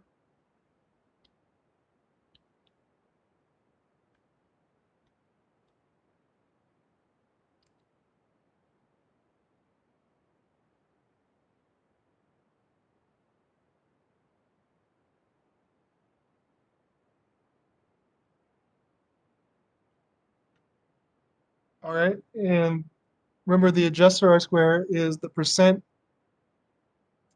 of explained variation that's captured by your regression for the dependent variable. So this is how much of the y variable, natural log of quantity, is explained in this regression. So this would mean that on a scale of 0 to 1, 94% was explained.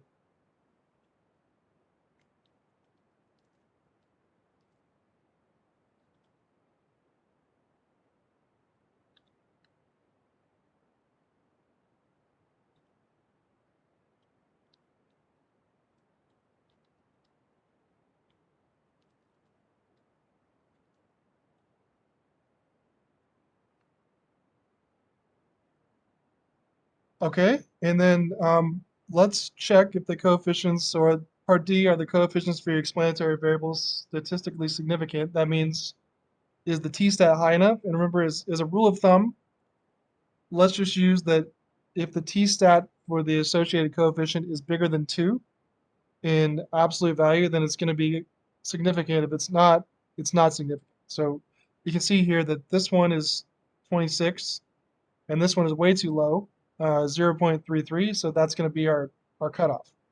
Um, so the way you would do this is,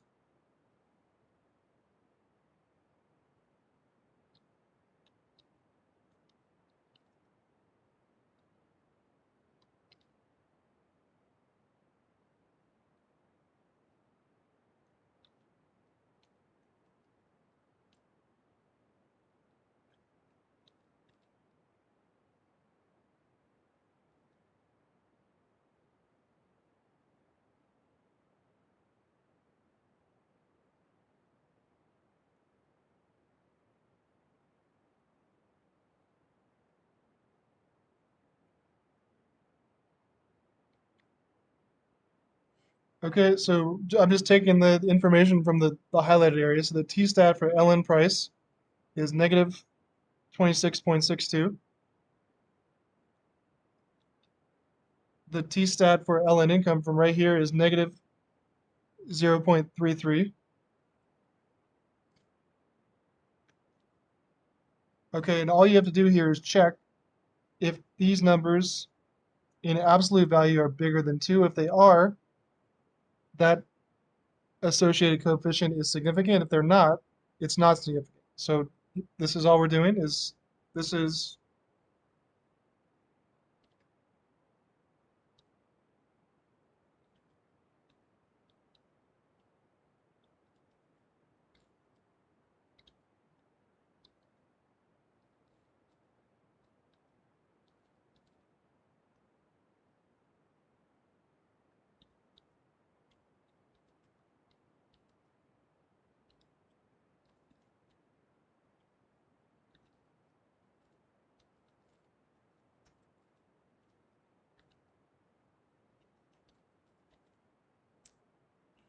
okay. So this one is obviously bigger than 2 in absolute value, so that one is significant, and this one is way less than 2.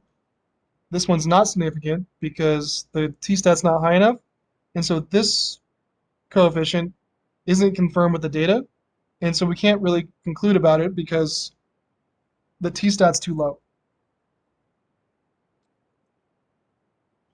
Okay, part E is let's interpret the coefficients for these significant variables only. So we're only going to interpret the one for price because the other one wasn't, the relationship didn't hold in the data, and so you can see that this has kind of a weird coefficient, like a negative relationship between income and demand. So the ones that are not significant, don't interpret those for part E, but let's interpret this one.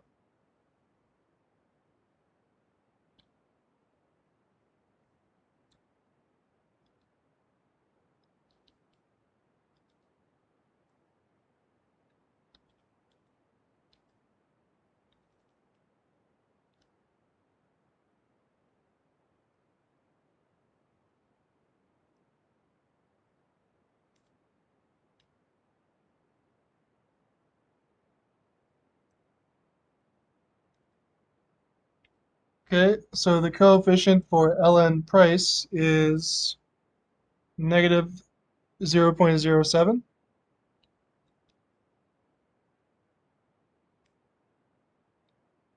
right? Just from right here. And this one is negative 0.03, but because this is not, it was insignificant, the t-stat was too low, and we can't talk about that one because it wasn't, the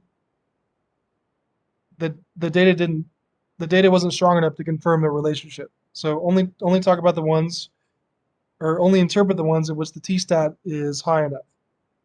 So what does this coefficient mean? Negative 0.07. So this is what we're trying to get to is this is essentially the own price elasticity of demand for this good. So there's 3 points you can make for each of these coefficients, and when you interpret them. So the first one is, what is it?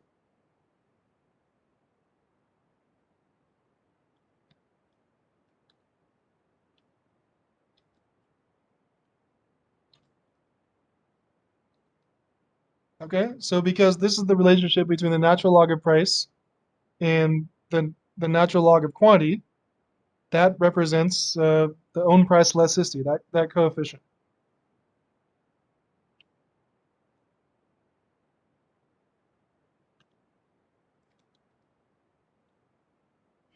Okay, second is that uh, elasticity, is that elastic or inelastic. So all you have to do is take the absolute value. If the absolute value is bigger than 1, it's elastic. If it's less than 1, it's inelastic. So this is way less than 1. All right, the absolute value, it's 0.07. And so,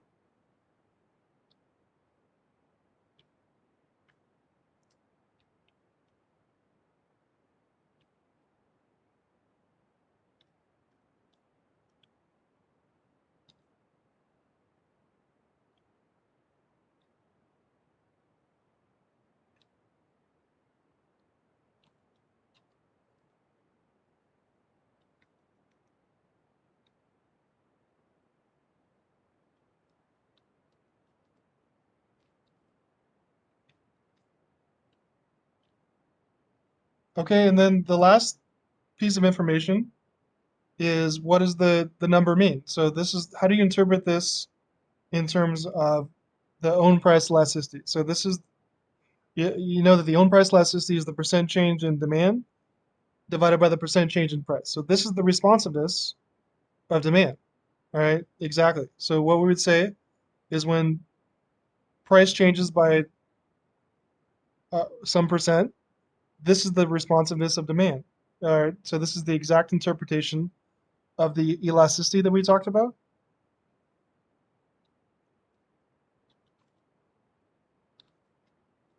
So if the x variable, ln price, changes by 1 unit, in this case it's 1%, that's the responsiveness of demand, right? Which is very low because it's inelastic.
Okay, so there we go. So that's the full interpretation of the coefficient for the natural log of price.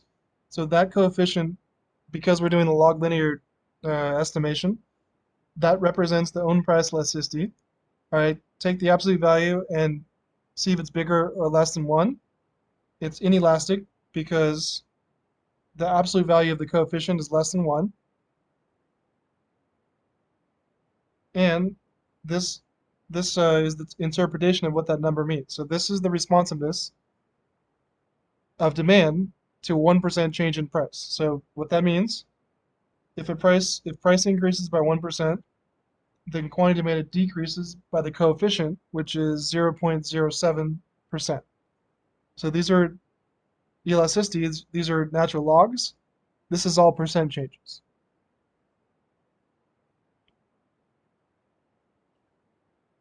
Okay, so that's for each of the questions. That's the full answer. So you got the screen cap. Well, first you got to do the analysis in Excel, and you get the screen cap of the output. You write out the coefficient. You do the adjusted R squared, interpret that. Uh, you check if the t stats are bigger than 2 in absolute value to confirm significance or not. And then you want to interpret the coefficients with the three pieces of information. What type of elasticity is it? Is it inelastic or elastic? And then what does that number mean exactly with the coefficient?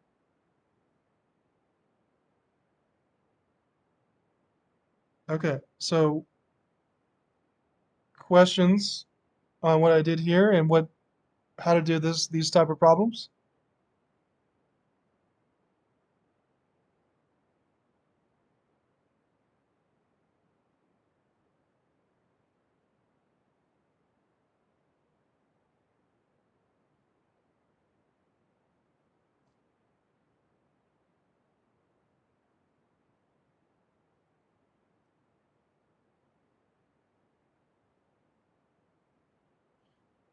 All right, so everybody's got it. So okay, well this is a we just did one of them, but there's three more. Um,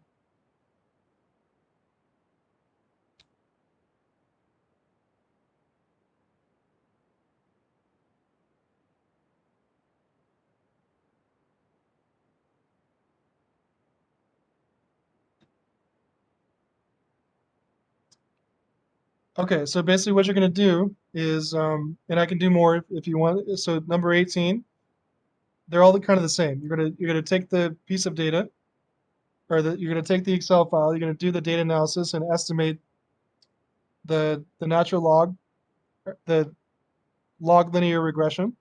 Okay, you're gonna get a screen cap of your um, regression. You're gonna write out the equation. You're gonna interpret the adjusted R square.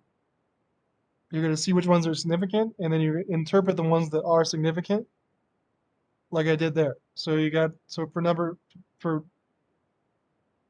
12, we did that one. Number 18,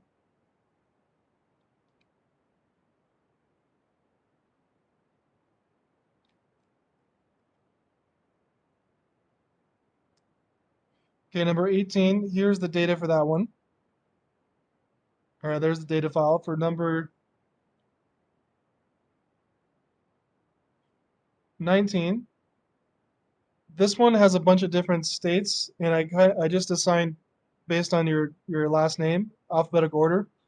I just assign you to one of the states. So this one, number 19, says estimate the following log linear regression with a natural log of quantity equals is a function of the natural log of price and the natural log of income.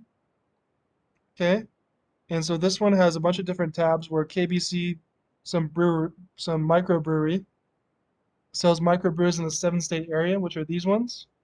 And each student is just assigned one state. So if you open the file right here, Q19 states.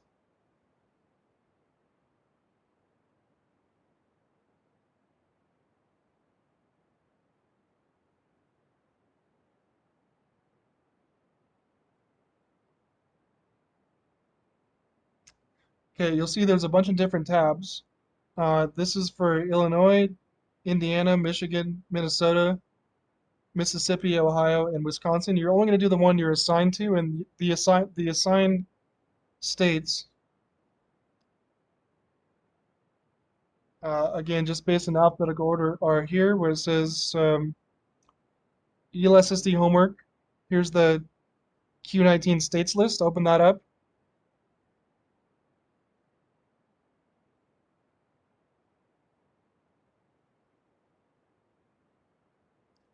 Okay, and here's the state you're going to do. So just look for your last name.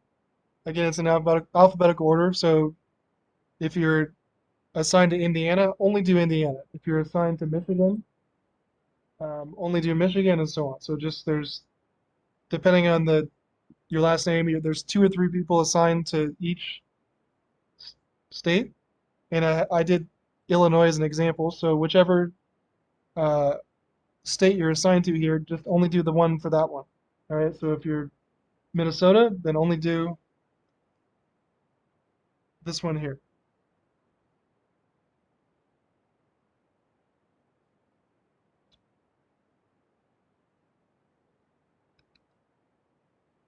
Okay, and then for number 20, the data is here.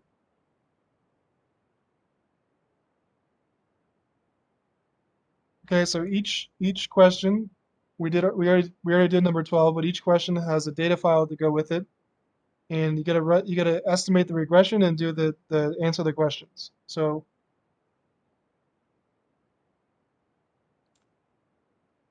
I think they're all in natural log form except for the states. So these ones you just have to convert them to natural log.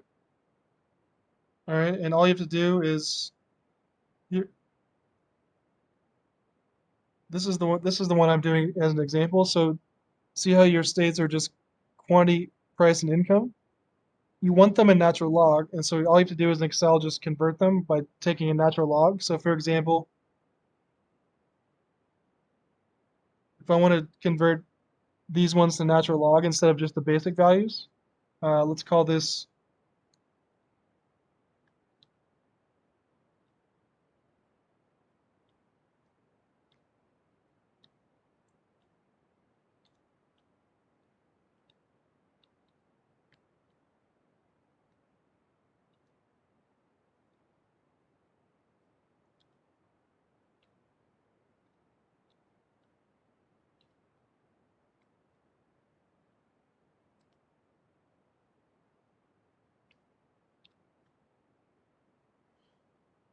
okay. So if I want them in natural log, all I'm going to do is just take the natural log of it. So for E2, let's just do equals ln, the natural log of that first one, ln of A2, so natural log of A2. Enter. There it is. Okay, and then you can use the shortcuts. If I drag it over like this,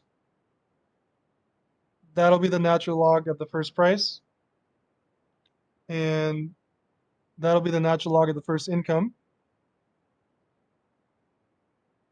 And you can just you can kind of tell Excel to do the whole thing at once like this.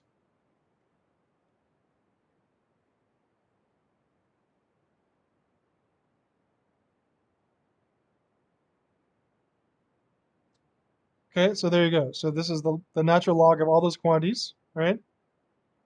This is the natural log of all those prices, and this is the natural log of all those incomes. And you're gonna that when you do the regression, you want them in natural log. So this is your y variable, and these are your 2 x variables.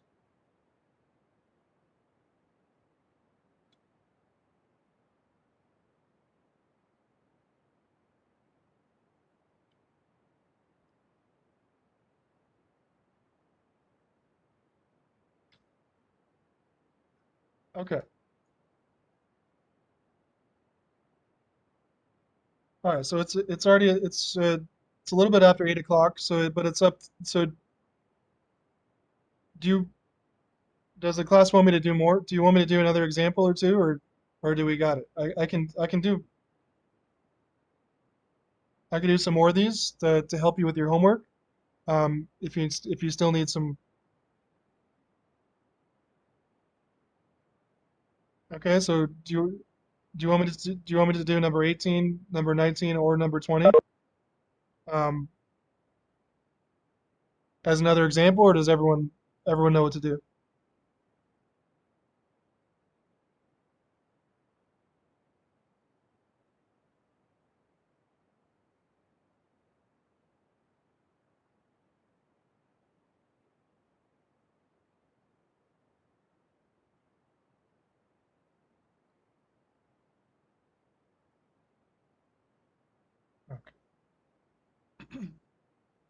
Professor? Yes. Yeah, do you mind do number 18? Yeah, I can do that. Thank you. You're welcome. Okay, let's do another one. All right, so let's do another example, just to make sure. All right, and so let's do number 18. Okay, great. Yeah, I'm happy to do as many as you want. Um, so just let me know, and I'll do number 18, then I'll ask again. And all right. Okay, let's do number 18. Okay, so now we're gonna estimate a log linear regression where this one we only have the natural log of quantity and the natural log of price. Okay, and this one data file is number 18, is for Q18.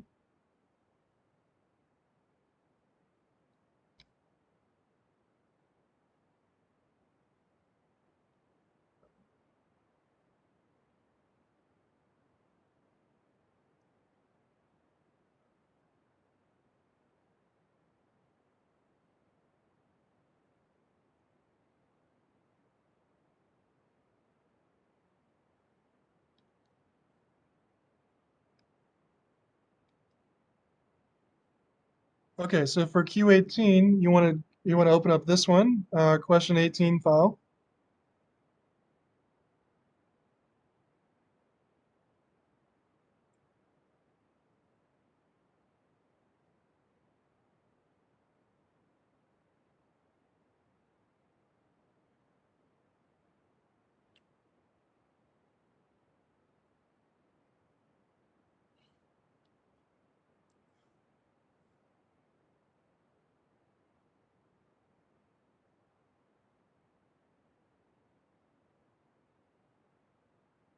All right, so what we're going to do here is we got the natural log of quantity and the natural log of price, and we're going to estimate a regression where the natural log of quantity is a function of the natural log of price. We'll do the same thing.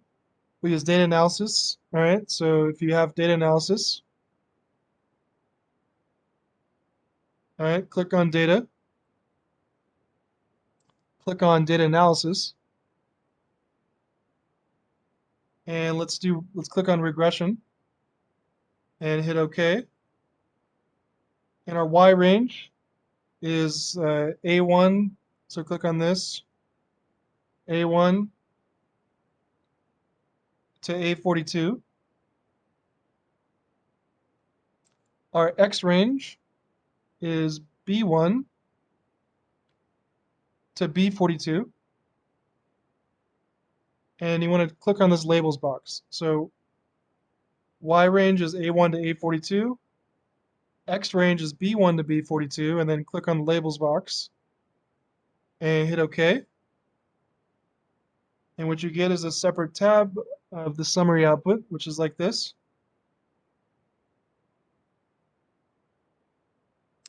Okay, let me make this a little easier to see.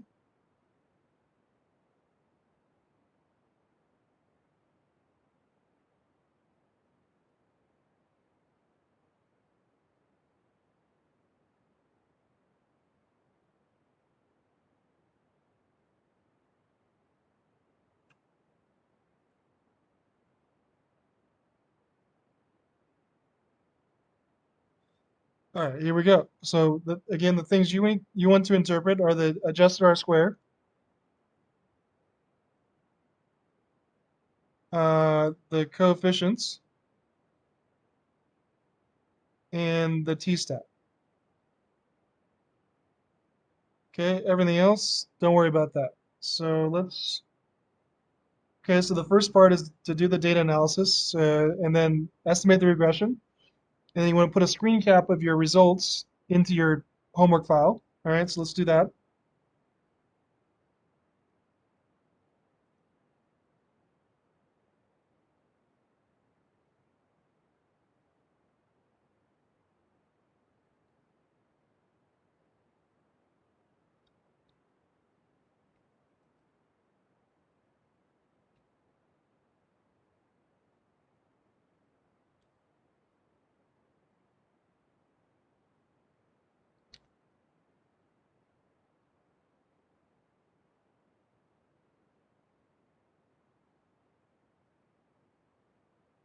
Okay, so part A is to put a screen cap of our results. So let's do that here.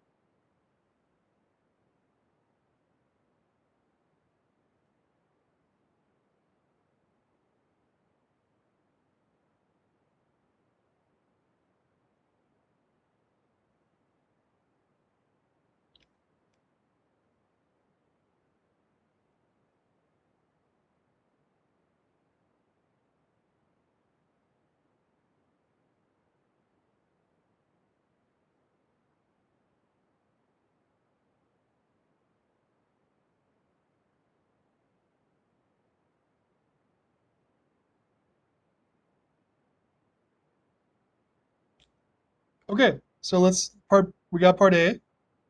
Part B, let's write out the equation using the estimated coefficients. Here's the general equation.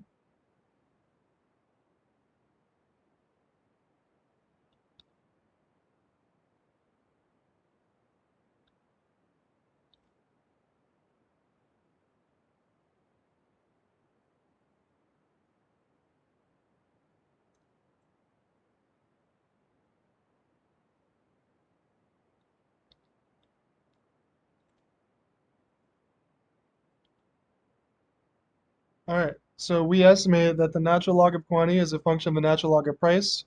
And these are the betas, or the intercepts. So the intercept is 4.29.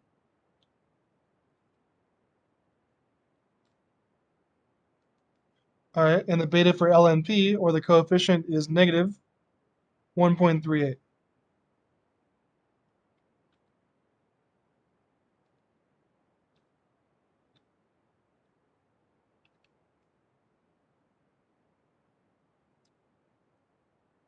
Okay, so all I gotta do is plug in the appropriate coefficients into the general equation, and there's our equation there.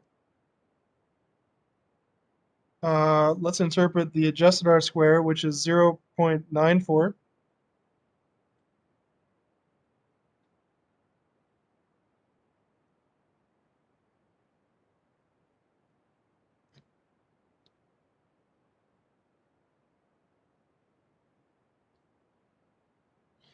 Okay, so that essentially means that on a scale of 0 to 1, we explain 94%.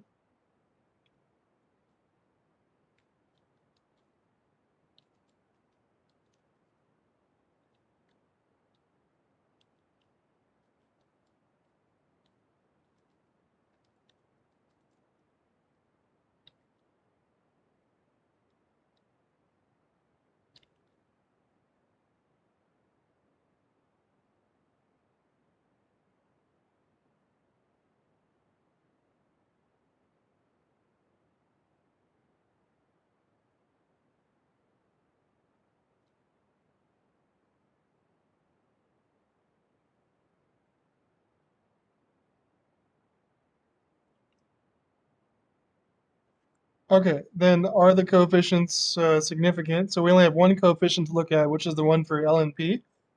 It's definitely significant, but let's do the steps.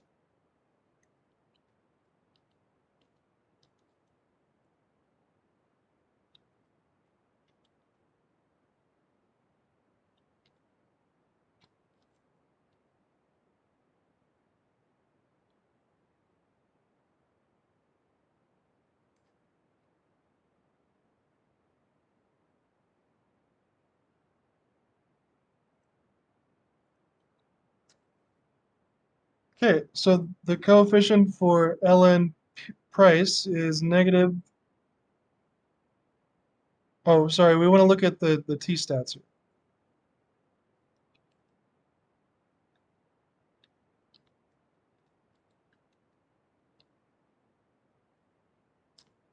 So the T-stat for ln price is negative 24.48.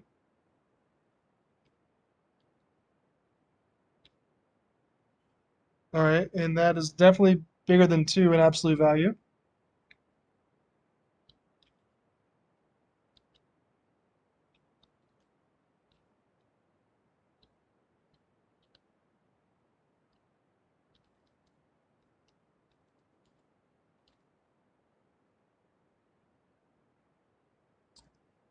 Okay, so that's significant. And then let's interpret, we only have one coefficient, which is the one for price, which is significant. So let's interpret this negative 1.38, all right, kind of like we did last time.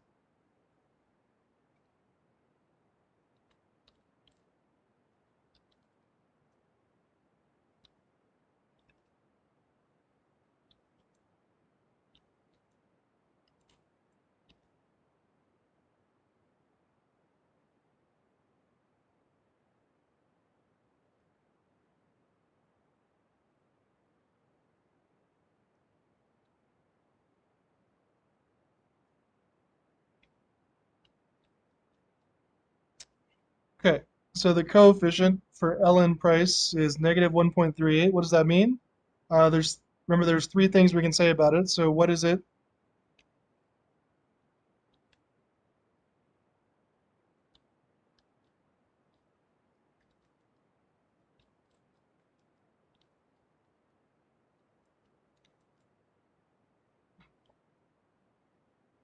Okay, because this is the relationship between the natural log of price and the natural log of quantity. It's the own price elasticity. And remember that, so you have you're going to have some other elasticities in the rest of your homework. So when you do like the one for the natural log of income, that's the income elasticity. And if you do one for, there's one for advertising, just call that the advertising elasticity. So it's only the own price elasticity if it has to do with the price. Okay, so if it's a different elasticity, just say it's a different elasticity.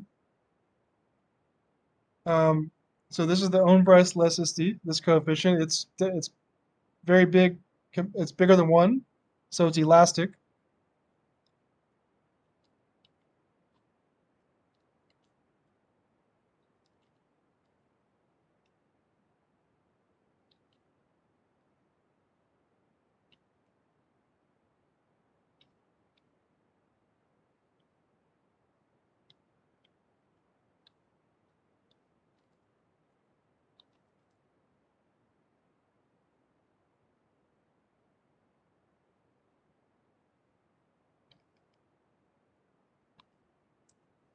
Okay, and then what does that number mean, right? This is the percent change in demand due to a percent change in price, right? So this is the responsiveness of demand, which is very responsive because it's elastic, but you would interpret that as like we did last time.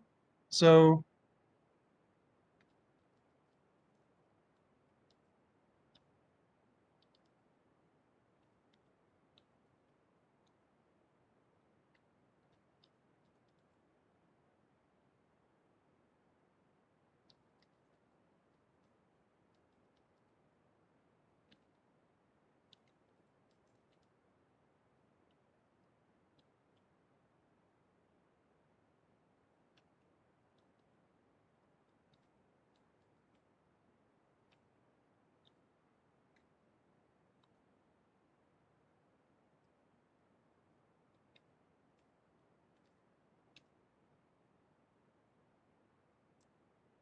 all right, so if price increases by 1 unit, which is 1%, then quantity demanded changes by the coefficient, so it decreases by that in percent terms.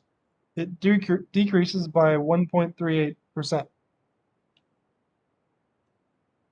So you can see the difference there. The first one, demand responds much less than price, it's inelastic, and this one, demand responds much more than price, it's elastic. So much more responsive for demand for number 18 compared to number 12.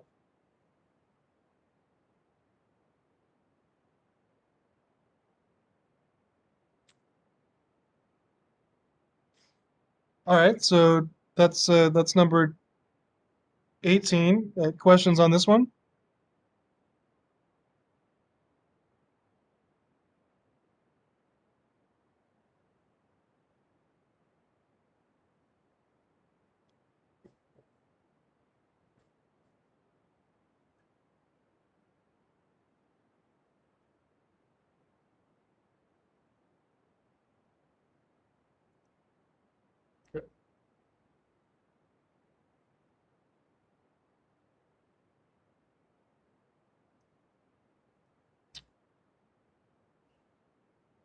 Okay, so we've done two of the four homework problems, and there's so how we doing on these, dude?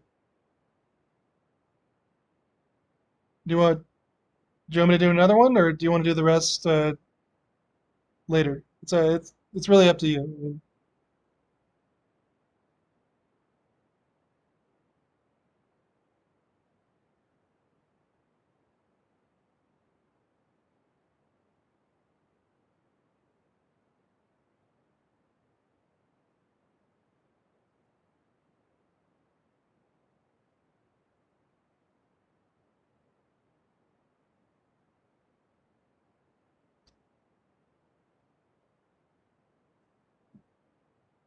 okay, well, um, it seems like everyone's got it. But if you yeah, if you need me to do more examples, let me know. But okay, so use these ones as an example, number 12 and number 18. And then as a homework, you got to finish the rest of these. Okay, so number 19, remember you only do the state you're assigned to, so go check which state you're supposed to do based on your last name and do the analysis for that state. In this one, we're going to have oh, how fast will the recording be posted? I'll do it tonight, but it takes a little bit to um, to buffer it, or probably a couple hours after class. So it's just I have to wait till it like gets done processing, and then I have to post it to YouTube. So both those things take like half an hour or so, but sometime tonight.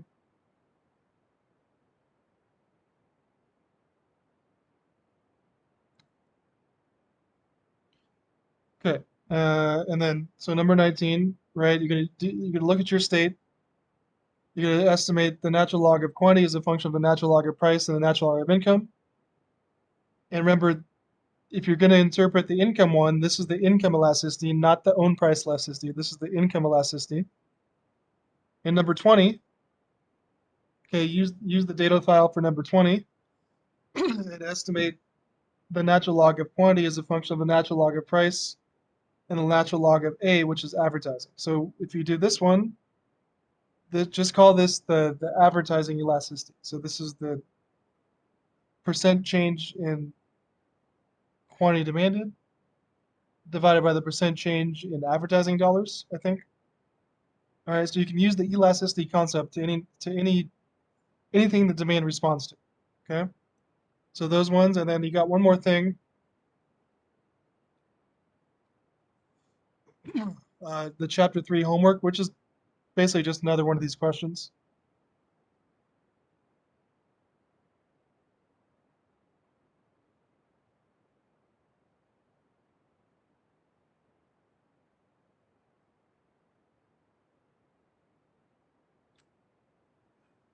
All right, so there's just one additional homework question for the chapter 3 homework. So you've already got the screen cap here of the summary output.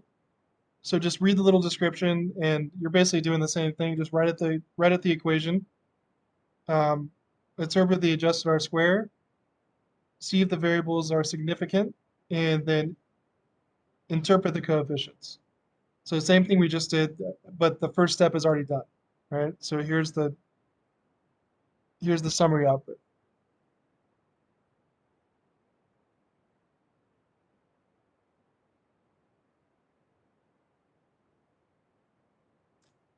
Okay.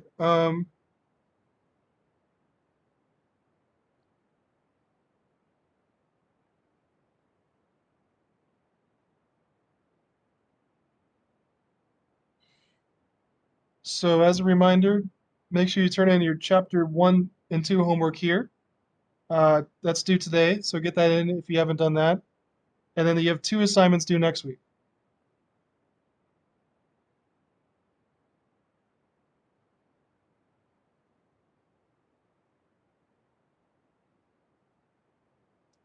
Okay, so this one's due today. And then next week you have the homework for chapter 3, which is just that one question. And then the elasticity homework, which we started, so we already did half of that. So the one question for the homework chapter 3 gets posted here. And then the 4 questions, we've already done 2 of them, but finish that assignment and that goes here. All right, so even though we've done the 2 the first 2 questions, you have to do it all, or you have to turn it all in. So make sure you turn in all 4 questions for the elasticity homework, and that goes there. So that's for that one. That's for that one. Those are due next week. And next week, we'll do chapter 4 in your textbook.